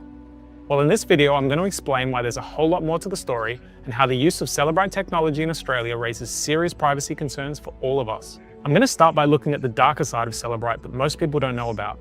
The company's extremely close ties with the Israeli military, particularly the infamous cyber warfare unit 8200, as well as the assistance it's provided to repressive regimes around the globe. Then I'm going to look at how insanely advanced and far-reaching Celebrite surveillance capabilities are, and how it can download all of your phone and social media data, as well as a ton of information about you that you wouldn't even know exists. After that, I'm going to explain how Celebrite products are being used by law enforcement and other government agencies on a large scale, with very few restrictions and no real oversight. I'll show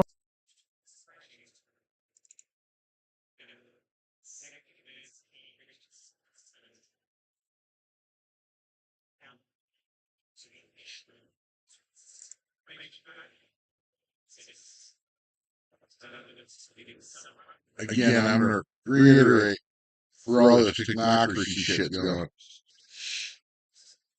It's all part of a bigger plan. It's connected. Thing is, though, everybody's focused on what's over here. And I'm going to quote somebody else's quote. The pedophile in chief, end quote. And they're not realizing, or maybe they are, I don't know. But their focus isn't where it needs to be. In my opinion. That's just smoke and mirrors and diversion. The bigger issue is the technocracy. And how it intertwines, yeah, okay, I get maybe if they're going down that avenue.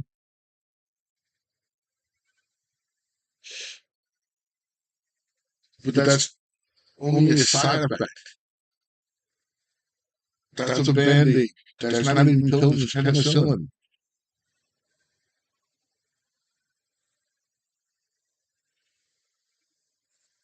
I'm going to go back to the video because I'm going to get frustrated and probably say something that I shouldn't say.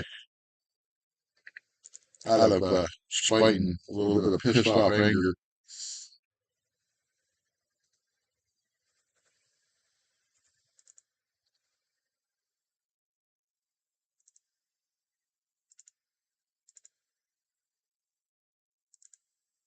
how it's not just being used to download the phones of criminals, but also victims and witnesses of crime and countless innocent people. Finally, I'm going to talk about what happens with all of this highly sensitive data that's being downloaded from our phones. In doing so, I'll show you why there's a real risk that Celebrite may be able to access our data and why that's something we should all be worried about. So let's start by talking a bit about the company itself. Celebrite is an Israeli surveillance company that sells software for the collection and analysis of digital data.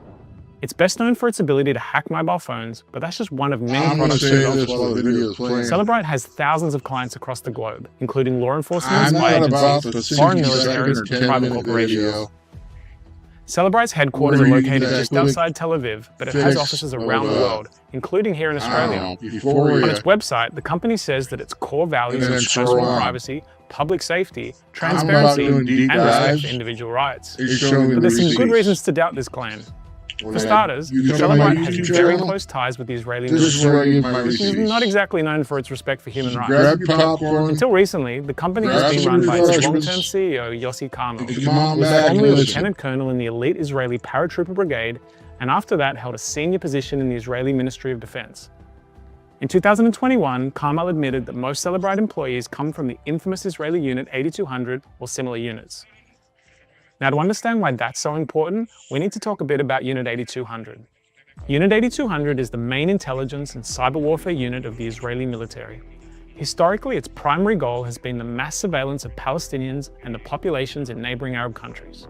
To give you an idea of what Unit 8200 gets up to, in 2014, a few dozen reservists from the unit published an open letter to the Israeli government in which they refused to continue their service due to the unit's mass surveillance and persecution of innocent Palestinians. In another open letter published at around the same time, a Unit 8200 whistleblower described how the unit collects highly sensitive personal information from Palestinian civilians, like if they're a closet homosexual, they're cheating on their wife, or they're in need of urgent medical treatment, and then use that information to blackmail them into becoming informants. Here is one of the 8,200 whistleblowers being interviewed in 2014. The problem is that the goal of what the unit does in regards with Palestinians is not just self-defense, it's upholding a military regime. It means to oppress the population, it means to weaken the political system of the Palestinians so that they can't improve their situation, so that the military regime continues. Over time, Unit 8200's capabilities have expanded and is now considered to be one of the foremost intelligence agencies in the world. It operates out of the Urim base in the Negev Desert, one of the most powerful intelligence gathering sites on the planet. From there, it monitors phone calls and electronic communications throughout the Middle East, Europe, Africa, and Asia. It is also reported to run covert listening posts in Israeli embassies abroad and is known to cooperate closely with the USA's National Security Agency. So, what does Unit 8200 do with all of this data that it collects? Well, much of that is of course kept under wraps, but one of the more chilling examples that was exposed by an Israeli media outlet last year is the artificial intelligence targeting system known as Lavender. Lavender, which was developed by Unit 8200, is an AI system that processes all of the phone and other data the unit has collected and then uses it to create lists of people in Gaza to be killed by the Israeli military. Israeli sources have disclosed how there is minimal human oversight of the system, and more concerningly, how the Israeli army pre-authorizes allowances for the estimated number of civilians who can be killed in each strike, as is explained in this video published by Vox. Sources told reporters that for every junior Hamas operative that Lavender marked, it was permissible to kill up to 15 or 20 civilians. But also that for some targets, the number of permissible civilian casualties was as high as 300. The cyber and other military operations that 8200 has been involved in have not just been directed against Palestinians, but also foreign states including Syria, Lebanon, and Iran. For example, 8200 played a key role in the planning of Israel's unilateral military strikes against Iran last month, which left hundreds of Iranians dead. Unit 8200 is also believed to have played a key role in the pager attacks in Lebanon last September, when Israel simultaneously detonated thousands of explosive devices it had concealed inside pagers, killing and maiming thousands of Lebanese citizens, both Hezbollah fighters and civilians, including numerous children. The attack was widely condemned by human rights experts as violating international law, and even former CIA Director Leon Panetta described it as a form of terrorism. Is it terrorism? I don't think there's any question that it's a form of terrorism. I was in South Beirut during the pager attack, and I remember the chaos on the streets and the feeling of terror that swept across the city.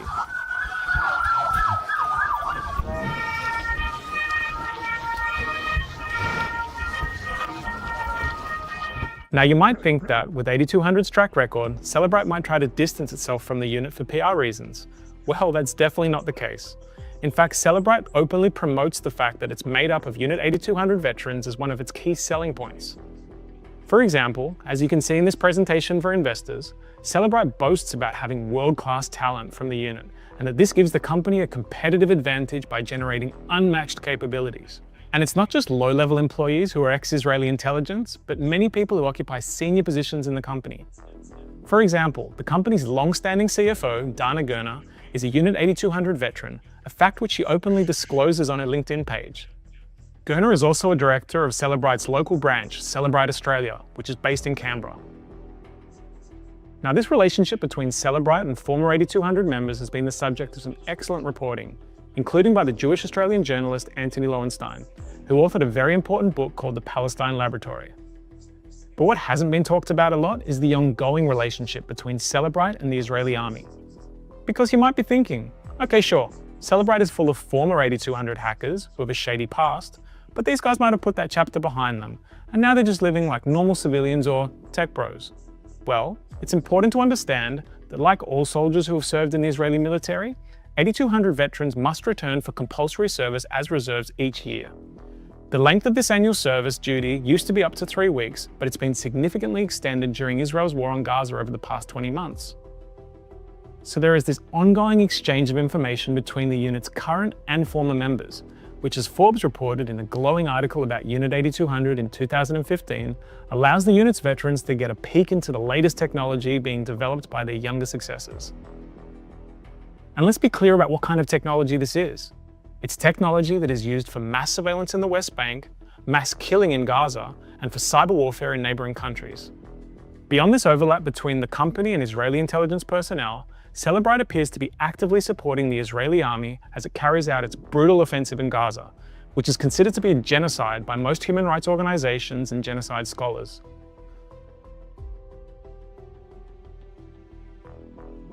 In the early days of Israel's military onslaught in Gaza, Celebrite admitted on Instagram how proud it is to stand beside its IDF soldiers and how they dispatch vital equipment, food, mobile chargers, and clothing to the front lines. There are 2 photos from this post that I want to show you. In the first shot, you can see soldiers with a box of goodies gifted by Celebrite. In the second shot, you can see armed soldiers who either appear to be in Gaza or getting ready to invade Gaza, wearing t-shirts donated by Celebrite emblazoned with the company's slogan, "Doing Good." Yes, doing good. In November 2023, when Israel's ground offensive in Gaza was in full effect, then CEO Yossi Carmel said that those on the front line are risking their lives for the country. Our mission is to take care of economic security during the war and the day after. More importantly though, he went on to say that Celebrite had done a lot to assist Israeli law enforcement and special operations in times of crisis, but said he couldn't discuss this in detail. Now, the precise nature of Celebrite's involvement in Gaza is of course shrouded in secrecy. We know that the Israeli army is using it to crack the phones of Palestinians it takes captive in the besieged enclave. And it's also been reported in the Israeli military that Celebrite's received funding from the Pentagon to develop a product to identify, map and expose what it describes as Hamas terrorists, which, as we've seen over the last 20 months, can mean anyone from journalists to doctors, bakers, and even school children. But beyond this, we're really in the dark about Celebrite's role in Gaza. Apart from Gaza, Celebrite also plays an important role in the military occupation of the West Bank.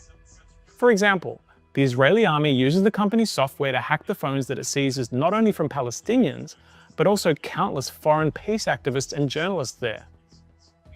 This use of Celebrite technology is of course unlawful in circumstances where Israel's occupation of the Palestinian territories itself is unlawful, as was recently confirmed by the International Court of Justice in its advisory opinion handed down in July last year. Beyond Palestine, human rights groups have long accused Celebrite of aiding various authoritarian governments around the world. In 2016, it was revealed that the Bahraini regime, which is one of the worst human rights records in the world, was a client of Celebrite and had used its technology to download the phone of a blogger who had reportedly been arrested and tortured simply for speaking out against human rights abuses there. In 2017, Celebrite was used against Reuters journalists in Myanmar who were charged with publishing evidence of a massacre of Rohingya people. In 2021, the Israeli media outlet Haaretz published an article claiming that Celebrite was being used by the Bangladeshi paramilitary unit, the Rapid Action Battalion, which is accused of extrajudicial killings and torture of hundreds of civilians. In the same year, the Committee to Protect Journalists documented the use of Celebrite in Botswana to examine the phones of journalists who had been arrested in relation to Facebook posts about COVID-19. And these are just 4 of countless examples of Celebrite being allegedly used by regimes with appalling human rights records. Other notable Celebrite clients include the Kingdom of Saudi Arabia, the UAE, and Georgia. In the West, Celebrite products are also used in ways that many would find very controversial. For example, in the USA, some universities have been accused of using Celebrite technology as part of their crackdown on students engaging in peaceful pro-Palestine activities on campus. Celebrite is also used extensively by US Immigration and Customs Enforcement, or ICE, which perhaps explain why the company's share price hit an all-time high on the day after the election victory of Donald Trump, who had campaigned on an aggressively anti-immigration platform. And this is nothing new really, as Celebrite has been openly promoting its tools to Western governments for use against asylum seekers since at least 2019. So I think that's enough for you to get an idea about the type of company that Celebrite is. Now I want to talk a bit about what Celebrite technology can do.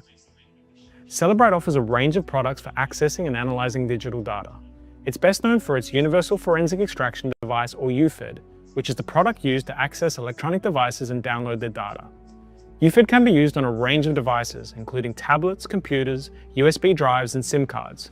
But it's most commonly used on mobile phones, and that's what I'm going to focus on in this video. UFED's most important feature is its ability to get into locked phones, even if they're passcode protected. Once UFED has cracked the passcode on your phone, it can start downloading the data on it. Now, what kind of data does it download? Well, the short answer is everything. All of your text messages, emails, photos, videos, call logs, contacts, Google searches, map searches, health data, everything. And when I say text messages, I'm not just talking about SMS. UFED downloads the chats that are stored on your phone from all of your messaging apps, even the encrypted ones like WhatsApp, Signal, Telegram, and Threema. And it doesn't just get the messages you've got stored on your phone, but can often also recover messages you've deleted. Importantly, UFED also downloads all of the metadata on your phone, which is the data about the data. Let's take your camera roll, for example. Every phone and video on your phone contains a lot of additional info, like the date and time it was taken, whether it was taken with your phone or someone else's, and if you've got your location services turned on, which most people do, your GPS coordinates at the time it was taken. Location data is particularly important because most of your apps save this data, and so your phone can usually show where you are at all times. One of the newer and lesser known features of UFED is its ability to download the hidden data on your phone that you can't see yourself and you probably didn't even know was saved on your phone. For example, every iPhone that uses iOS 15 or later stores what's called biome files, which can reveal an insane amount of info about your everyday life.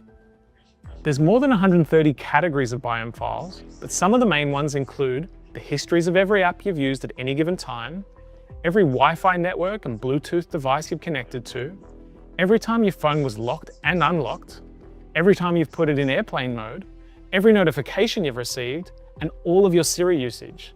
Now, some of this data might seem pretty trivial, but it can actually reveal extremely important info about you and your daily activities. To illustrate the point, let's look at the recent high-profile murder retrial of Karen Reed in the US. Karen Reed was accused of murdering her boyfriend, and one of the main factual issues in dispute at the trial was where her boyfriend had died. The prosecution argued that Ms. Reed had killed her boyfriend outside the home of one of his mates, whereas her lawyers had claimed he could have been killed inside the house. Relevantly, the death happened in the middle of winter in Massachusetts, and the prosecution used evidence of the low temperature of the battery of the deceased's iPhone, which had been downloaded by UFED, to support their theory that he could have been outside in the cold when he was killed. Here is Celebrite expert Ian Whiffen giving evidence at the trial. Is there another subject that you looked at, that you analyzed, in order to reach a conclusion about the time and location of John O'Keefe's cell phone over the night of January 29, 2022? Yes, the next one is battery temperature. Can you explain a little bit of background on this before you start Yes. the slides?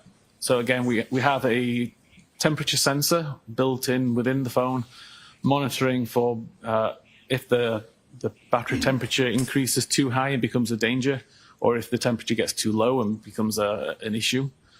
So it constantly monitors the temperature of the battery and records that information in the Knowledge C database. This same Celebrite expert gave evidence at the trial about how iPhones also record every time they are in pocket state, which is basically when the phone's cameras are blocked, usually because it's in your pocket. The prosecution used this pocket state data in combination with the location data and battery temperature to try to show precisely where Mr. O'Keefe was at the time of his death.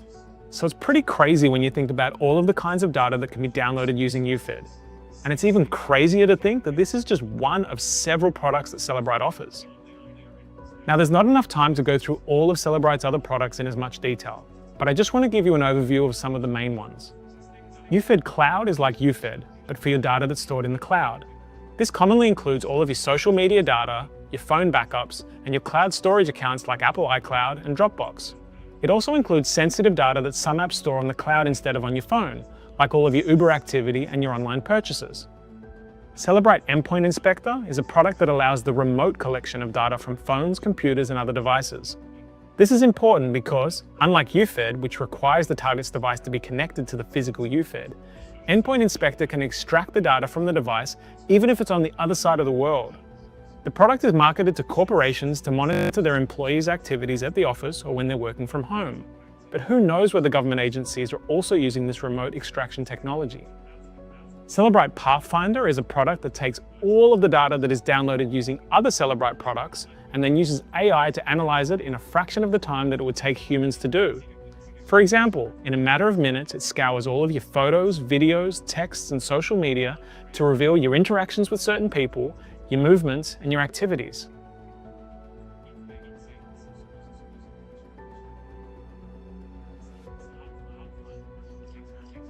So that's an overview of the main products that Celebrite currently offers. But it's important to remember that the hacking capabilities of this company are constantly evolving. Cellebrite invests very heavily in research and development, which can be spearheaded by the ongoing recruitment of the best and brightest of elite Israeli intelligence units like 8200. In addition, the company acquires other cybersecurity companies so that it can take their IP and use it to expand Cellebrite's surveillance capacity. A very recent example of this is Cellebrite's $200 million purchase of the US startup Corellium, which specializes in hacking phones via different means. Corellium is no stranger to controversy itself, having reportedly offered its product to companies with appalling human rights records, such as the Israeli corporation NSO Group, which is responsible for the infamous Pegasus spyware that was used by repressive regimes around the world against journalists and human rights activists. It's worth mentioning that, like Cellebrite, NSO Group recruits almost exclusively from Israeli intelligence units, including 8200, for its research team. Okay, so now it's time to talk about the really problematic ways that Cellebrite technology is used in Australia. Before I get into the detail, I just want to explain a basic principle that the government at least usually pays lip service to when making laws that infringe upon our privacy. It's long been recognised that there is this tension between, on the one hand, the public interest in the police being able to have the tools they need to fight crime, and, on the other hand, the interests of people in having their privacy and civil liberties protected. Lawmakers claim that they try to strike the right balance between these two competing interests, and the way that they normally do this is by strictly regulating the use of powers that undermine our privacy, and by creating mechanisms for external oversight and review of these powers. So let's take phone tapping as an example. Intercepting someone's phone calls without them knowing is obviously a highly invasive form of surveillance, and it's for this reason that it's highly regulated. For example, only a handful of agencies are allowed to do it. They generally need a warrant first, and they can only get a warrant in fairly limited circumstances. On top of that, each year the Federal Attorney General publishes a report about telephone interception, which sets out info about the extent of phone tapping in Australia and how effective it's been. This kind of accountability is vital because it's the only way to know if these powers are being abused and if they're actually getting results. So with that principle in mind, let's get back to Cellebrite. It's difficult to think of anything more invasive than the downloading of your mobile phone. I mean, after all, your phone is usually where the most sensitive info about you and your private life is stored. Cellebrite products can get all of that info and more, and so you'd think that their use in Australia would be subject to the most stringent restrictions and oversight, right? Well, that's not the case at all. In fact, the way that Cellebrite products are used in this country raises some serious concerns for our privacy and civil liberties, and that's what I'm going to explore now. For starters, Cellebrite products are used by a wide range of government agencies, and not just law enforcement. At the federal level, there have been 171 contracts between Cellebrite and various government agencies since 2011. These agencies have included the AFP, the Department of Defense, the Department of Home Affairs, ASIC, the ATO, and more. One of the more controversial contracts is that with Services Australia, which allows Centrelink to use Cellebrite technology in investigations of people suspected of making false claims for Social Security. Another controversial contract is that with the Sports Integrity Unit, formerly known as the Australian Sports Anti-Doping Authority, which has used Cellebrite technology to investigate the use by athletes of performance-enhancing drugs. Now, it's important to understand that these are just the federal agencies that have contracts with Cellebrite, and not all of the agencies who use Cellebrite technology. For example, in 2023, Services Australia admitted that it had shared Cellebrite's phone hacking technology with the Department of Education, as well as other unnamed agencies. We don't know which other agencies are using Cellebrite products, and that's part of the problem. The same problem exists at the state and territory level, where even less is known about the use of Cellebrite technology. We know that Cellebrite has contracts with at least some state police forces, as well as other investigative bodies like the New South Wales Independent Commission Against Corruption. But we don't know whether any of these state agencies are sharing Cellebrite technology with other state agencies, and in what circumstances. Something interesting I learned when I was doing research for this story is that the Australian government is not only a client of Cellebrite, but it also pushes Cellebrite onto other countries. People familiar with the geopolitics of this region might know that the Australian government wields a lot of influence over some of our smaller neighbours. And one of the ways that this manifests is with policing. The Australian Federal Police has a big say in how the police forces of our neighbouring countries operate. And in the last few years, the Australian government has provided Cellebrite products to police forces in countries including Vanuatu, Papua New Guinea, and possibly the Solomon Islands. The AFP also provides Cellebrite training to these and other Pacific nations. Okay, so now that you know some of the agencies using Cellebrite technology, let's talk about the way they're using it. For me, this is one of the most important aspects of the story, yet it's something that most people don't know about. Why is it so important? Because there are very few, if any, known restrictions on the use of Cellebrite tools by these agencies, and this has resulted in mobile phones being hacked on a large scale in this country. To illustrate the point, I'm going to focus on the New South Wales Police Force, because that's the agency that I deal with most as a criminal lawyer based in Sydney. In New South Wales, none of the restrictions that apply to other police powers to protect people's privacy and civil liberties apply to the use of Cellebrite technology. For instance, the cops generally need a warrant if they want to do things like search your home, tap your phone, or install a listening device in your car to secretly record the conversations you have with people. To get these warrants, the cops need to go to an independent authority, like a judge or a magistrate, and present some evidence justifying the warrant being issued. What this evidence needs to prove depends on the warrant being requested, but it basically requires the cops to show they've got a good reason for the request. For example, if the cops are applying for a warrant to search your house, they need to demonstrate that they've got reasonable grounds to believe that they'll find the evidence they're looking for at your house. Now look, I don't want to pretend that the system is perfect, and there are plenty of critics who argue that these warrants are given out too easily, but at least it's something. It provides some independent oversight and it deters cops from making dodgy applications for warrants. Now when it comes to Cellebrite, there is no legislation in New South Wales, or for that matter, in any Australian jurisdiction, that requires the police to get a warrant to search your phone. And from experience, I can tell you that the cops take the view that if they get their hands on your phone, they can Cellebrite it, without approval from anyone. So how can they get your phone? Well, there are several ways. One is if you've been arrested for whatever reason. In that situation, the police can seize your phone without a warrant if they reasonably suspect that it will provide evidence of the commission of any offence, regardless of how trivial it is. But even if you're not under arrest, the police have the power to take your phone without a warrant in various situations. For example, the police have the power to stop and search you and your car without a warrant when they have reasonable grounds to suspect that you're in possession of a prohibited drug.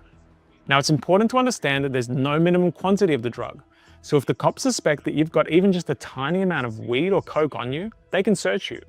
And once they search you, they can seize your phone if they reasonably suspect it might provide evidence of what they call a relevant offence, which covers most crimes. An even easier way for the police to get your phone is if they do it with your consent. Now you might be asking, why would anyone agree to give up their phone to the police? Well, it actually happens a lot. You see, most people don't know their rights and they're intimidated by the police. They think that anything a police officer asks them to do, they have to do. And a lot of cops know this and take advantage of it. Now I should add that some defence lawyers in Australia have tried to challenge the status quo, and they've argued that the police actually do need a search warrant to Cellebrite your phone. In doing so, they've relied on a 2014 case from the United States called Riley versus California. In Riley, the US Supreme Court held that the police do generally need a search warrant to search a mobile phone. One of the main reasons for its decision was its finding that searching a phone is more akin to searching someone's house, which you need a warrant for, than searching their person, which you don't need a warrant for. In fact, the court found that searching someone's phone can be even more intrusive than searching their home. Now, if this argument made sense back in 2014, it makes a lot more sense in 2025, given how far the technology has evolved since then. Our phones now hold a lot more sensitive data than they did a decade ago, and with the help of Cellebrite, the police now have the ability to download all of it. But unfortunately, these legal challenges in Australia have been unsuccessful, and the position remains that the police don't need a warrant to Cellebrite your phone. And it's important to add that in my experience, a lot of cops download phones as standard practice, regardless of how trivial the case is and whether they actually think it's going to help their investigation. Now in some cases, I've been able to persuade the police not to Cellebrite a client's phone, but it's usually up to the goodwill of the individual officer, and that's something we don't always see a lot of. The result of all of this is that the police are downloading mobile phones at an alarming rate in this state. Now we don't actually know how many phones New South Wales Police are Cellebriting each year, because they're not required to report this, but we know from anecdotal evidence that it's massive. To give you an idea, just with my practice, each year I receive dozens of Cellebrite reports of phones that have been downloaded, and I'm just one criminal lawyer of thousands in this state. The other day, I spoke with a colleague who had recently cross-examined an officer at a hearing. The officer gave evidence that she downloads about 20 mobile phones per week, and that's just one police officer in one police station. There are more than 400 police stations in New South Wales alone. So I don't think it's far-fetched to estimate that the New South Wales Police Force is downloading tens of thousands of phones each year. And that's just one agency in one state. Just imagine what the number is nationwide. Now, some of you might be thinking, okay, but the police are only doing this to criminals, right? So who cares?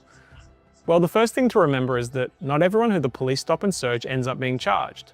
And not everyone who is charged ends up being found guilty. A large number of my clients who've had their phones celebrated end up walking free. Another important thing to know is that the police also regularly celebrate the phones of victims and witnesses of crimes. I see this especially in cases involving allegations of sexual assault, where the police will download the complainant's phone to get the messages they exchange with the accused or with their friends about the incident. Now, plenty of times the messages are relevant and definitely should be disclosed to the defense. But there are real issues with the way the police go about it sometimes. Firstly, by using Cellebrite's UFED, the police don't just download the relevant messages from the complainant's phone, but all of the data. Secondly, the police will then often provide the defense with a copy of the entire download of the complainant's phone. Now again, that's helpful for us defense lawyers because it can contain relevant information. But the truth is the vast majority of the data is completely irrelevant and often very private. An example of this happening was in the high-profile sexual assault prosecution of Bruce Lehman a few years ago. In that case, the Australian Federal Police provided the entire Cellebrite download of Brittany Higgins' phone, which even included her counselling notes, to Lehman's lawyers. Some of the phone's content, like text messages she had sent to certain people prior to making the complaint, were clearly relevant and damaging to her credibility. But most of the data was entirely irrelevant or otherwise inadmissible, like her counselling notes, and shouldn't have been served. Now, the police in that case said they gave the defense Ms. Higgins' phone download by mistake, but I've seen several cases where it's been done knowingly. In other cases, the police might not serve the entire download of the phone, but they'll still serve a lot more than they should. For example, a year ago I was representing a guy who'd been charged with sexually assaulting a woman during a Hinge date. When the police served the prosecution evidence on my office, it included a partial Cellebrite download of her phone that contained sexually explicit messages that she had exchanged with another guy that had nothing to do with the case. The messages were never going to be admitted as evidence at my client's trial, but the cops gave them to us anyway. Another major issue is the lack of communication by police when they ask alleged victims to hand over their phones. To give you an example, a few months ago I gave advice to a woman who was an alleged victim of sexual assault and domestic violence by her ex-partner. When she first made the complaint, she showed the police the relevant messages on her phone. After her ex was charged, the cops asked for the phone so they could download the messages. But at no stage did they tell her that they were going to download her entire phone and then give it to her ex's lawyers. So she was understandably pretty distressed when she found out that her ex now had a copy of all of her messages with her friends and family, her photos, her health data, everything. She told me that had she known the police were going to do this, she might have thought twice about handing over her phone to them. It might surprise you to know that what I've just described is actually a pretty common experience for sexual assault complainants. In fact, it's so common that, in the recent inquiry by the Australian Law Reform Commission into justice responses to sexual violence, the advocacy group Full Stop Australia recommended a review of this celebrating practice to protect victims' privacy. Interestingly, the Law Reform Commission didn't adopt the recommendation in its final report. But regardless, I think this is a phenomenon that will receive a lot more media attention in the years to come. The next issue I want to talk about briefly is the lack of oversight when it comes to Cellebrite use. There are laws in this country that are designed to provide some accountability to the public about the use of police powers that undermine our civil liberties. For example, like I mentioned a bit earlier, each year the Federal Attorney General publishes a report that discloses important info about the use of telephone interception by law enforcement agencies in this country. This info includes how many agencies applied for phone tapping warrants, which crimes these agencies were investigating, how many warrants were granted, and how many were refused. So, we can see from last year's annual report that 3,007 interception warrants were granted, of which more than a third were for serious drug offences, followed by violence offences and murder. The report also provides info about the effectiveness of telephone interception, such as how many people were arrested on the basis of evidence obtained by phone tapping, the types of offences that these people were arrested for, and how many of them went on to be convicted. So, the same annual report from last year discloses that information obtained under phone tapping warrants led to 1,592 arrests and 1,060 convictions. The Commonwealth Attorney General has a similar reporting obligation for other police powers, such as stored communications warrants, which are what the police use to access text messages stored by providers like Telstra and Vodafone, and surveillance device warrants, which are what the police need to install listening devices, hidden cameras, and tracking devices. Here in New South Wales, similar reports are prepared each year about the use of various police powers, including surveillance devices and covert search warrants. Now, in my view, the use of Celebrite technology to download phones is far more invasive than all of the police powers that I've just mentioned, yet none of the mechanisms designed to provide accountability for their use apply to Celebrite. As a result, we have no idea how many phones each agency is celebrating per year, what their reasons are for doing it, how effective it's been. Okay, so the last topic I want to cover today is what happens with all this highly sensitive data once it's downloaded from your phone. Now, I should make clear that everything I'm about to tell you is based on my own professional experience and research, and not any law or policy. And the simple reason for that is that there are no laws governing Celebrite use in this country, and no government agencies publish policies about Celebrite use either. In fact, from conversations I've had with federal and state police officers, it seems that no policies or guidelines even exist, and this raises some real concerns. For example, I'm not aware of any requirement for the cops to destroy the data they've downloaded from a phone after any period of time. And this is not just for phones of people who are being found guilty of a crime, but all phones that are downloaded. So let's say the cops celebrate your phone because they suspect you've done a crime, but after they get through the downloaded data, they realize they got it wrong and no charges are laid. Well, they don't have to delete the download of your phone and it'll be stored on their database indefinitely. The same as if you're an alleged victim of crime. To use Brittany Higgins as an example again, the Celebrite download of her phone sat with the police long after the criminal prosecution of Lehman had been discontinued, and on 56,000 pages of ended up being subpoenaed in entirely separate defamation proceedings brought by Lehman against Network 10, and then in defamation proceedings brought by former Senator Linda Reynolds against Higgins. Another issue is that there are practically no constraints on how the data that's downloaded from our phones can be used. So let's say the cops are investigating a robbery and you're a witness, recorded some videos of the crime and then sent it to your mates. The cops then ask if they can download the videos and messages, and you, not knowing your rights, agree and give them your phone. The police then celebrate your phone and send messages showing that you shared some pills with some mates at a music festival 8 years ago. Well, in theory, there's nothing stopping the cops from using that evidence to charge you with drug supply, even though it has nothing to do with what they're investigating in the first place, and you weren't even a suspect. There also doesn't appear to be anything from stopping the cops from sharing data that's downloaded from phones with other agencies. And with those agencies, they're sharing the data with other agencies. So if your phone is celebrated, it's almost impossible to know where your data will end up and who will get to see it. Perhaps the most important question with all of this is, can Celebrite itself access the data that is downloaded from people's phones? In an interview with Israeli media in 2019, then CEO Yossi Kama boasted that Celebrite controlled all products remotely. Now, that could be seen as an admission about access to data, but I accept it's not entirely clear what he meant. As a lawyer, I'm evidence-based, and I try to avoid unfounded speculation.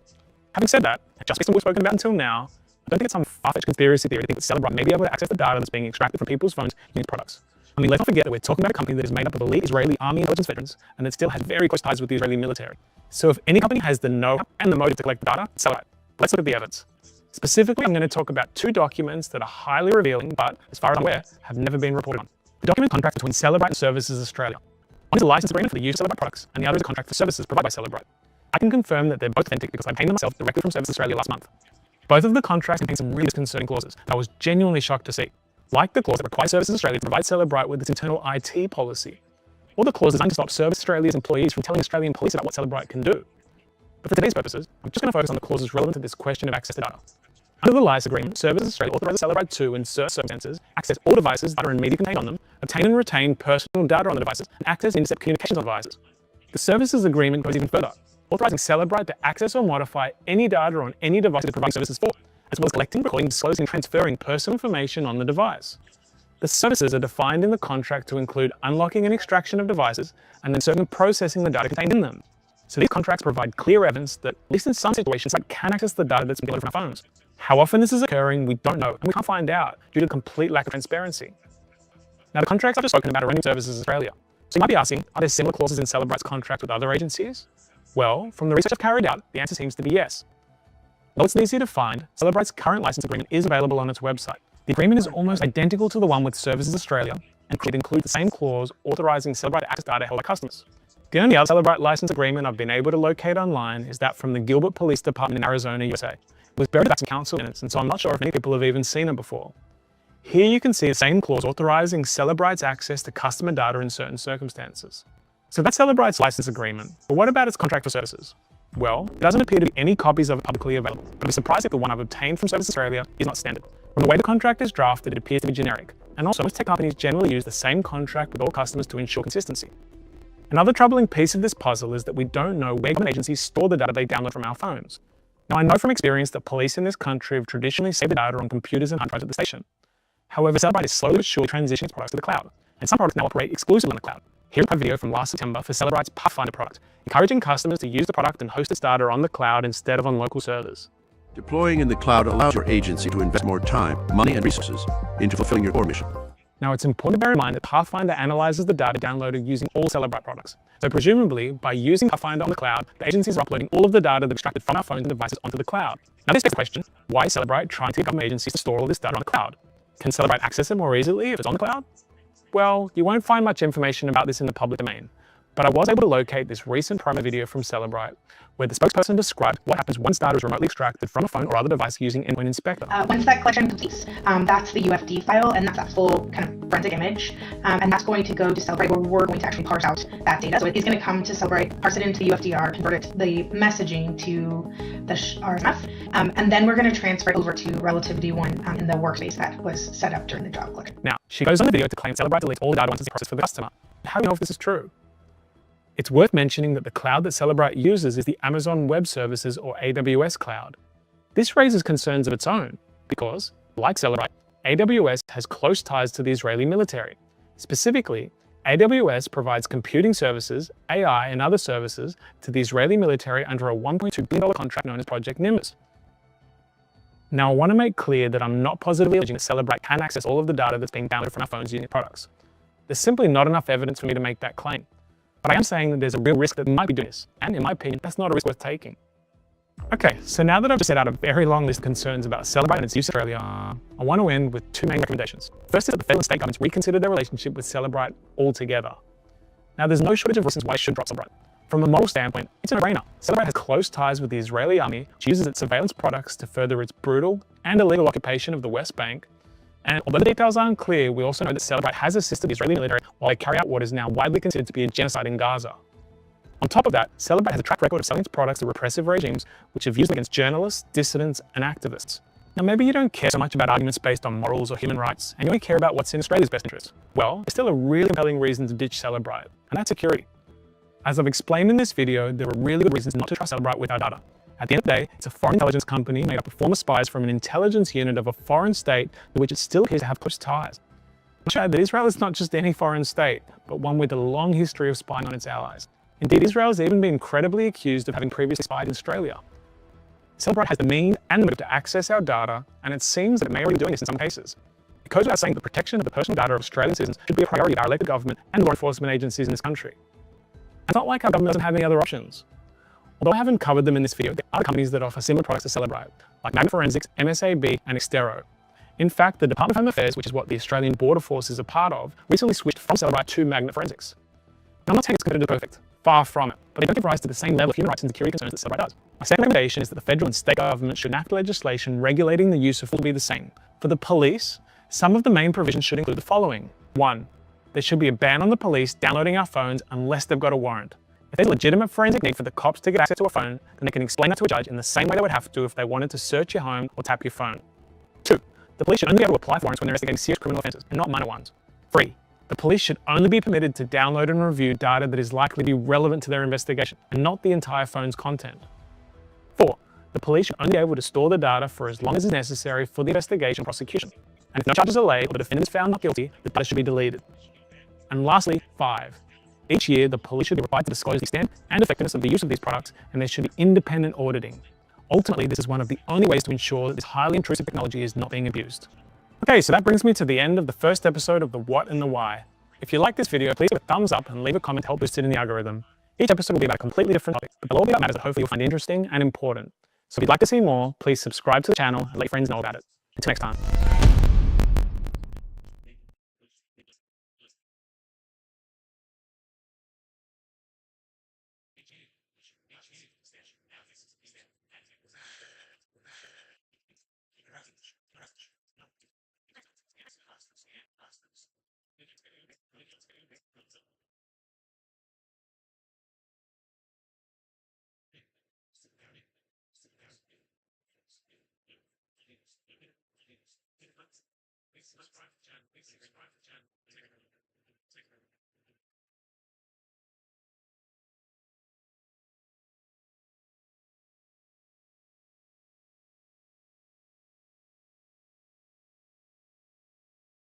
Palantir. Palantir. Palantir. Palantir. Palantir. Most people have no idea what this company actually does, but behind the scenes, Palantir has a plan, and it's quite smart.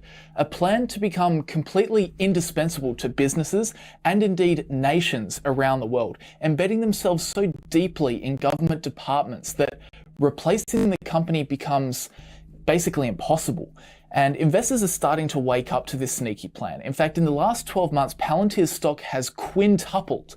But the story goes much deeper than you think. So in this video, we're going to look into this data analysis company, what they are, who they are, and why they're running deep roots into businesses and governments around the world. So first things first, what on earth is this company? Palantir is a company that has built software designed to help large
institutions, especially governments, make better decisions from their large data sets. For example, during the COVID-19 pandemic,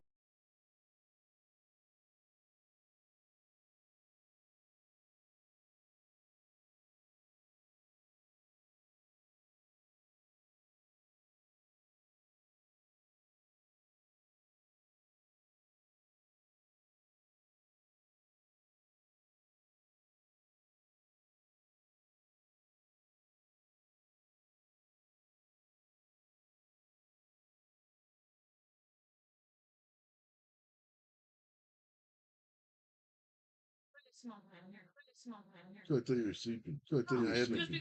I had my door shut. I had my door shut. You just woke mommy up. You just woke mommy up. Look what I made. Look what I made. Oh, oh, nice first. Nice first. Okay. Fine. Fine. Sleep with it. Balance, sleep with it. Balance.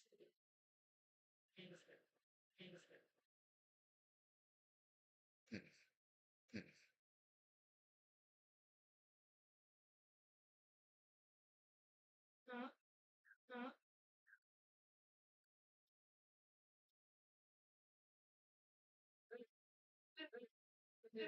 Yeah, look better. Yeah, look better. Good. Did it. Did it. And I added ring. And I added rings. Look at that. I added rings. With a little pond. You wanna you touch the color too? See? See? Okay. Mm-hmm.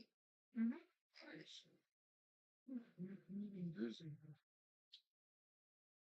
I gotta refine a couple parts of it, but I got the gist of it now. Okay. But you can tell too, because you can tell where I started and where I ended.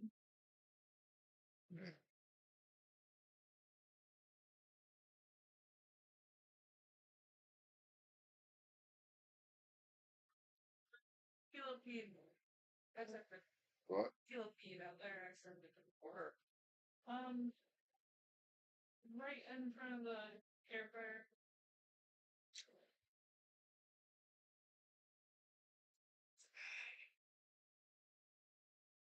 Dude, you were supposed to astical pie. You did astical pie. Yeah, yeah, you do. We're supposed to ask.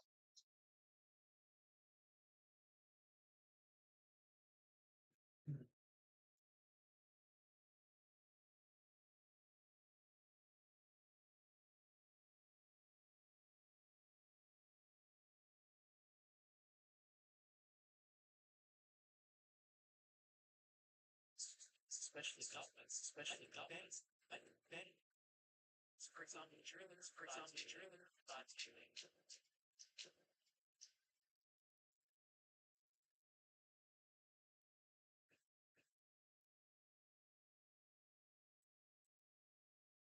Okay, so obviously the dive is done, and it's late. I'm gonna get some sleep.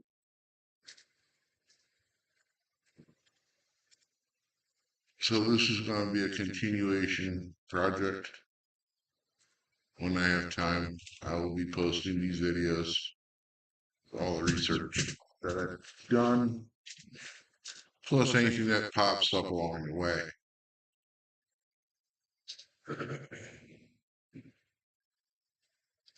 Then ask yourself, do we really need a technocracy? I don't believe we do. I think we just got too many people with too much time on their hands who rather push buttons and click mice rather than going putting a pair of work boots on and going to get their hands dirty.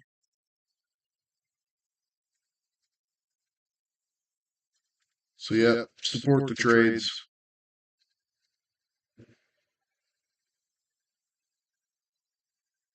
Good night, everybody.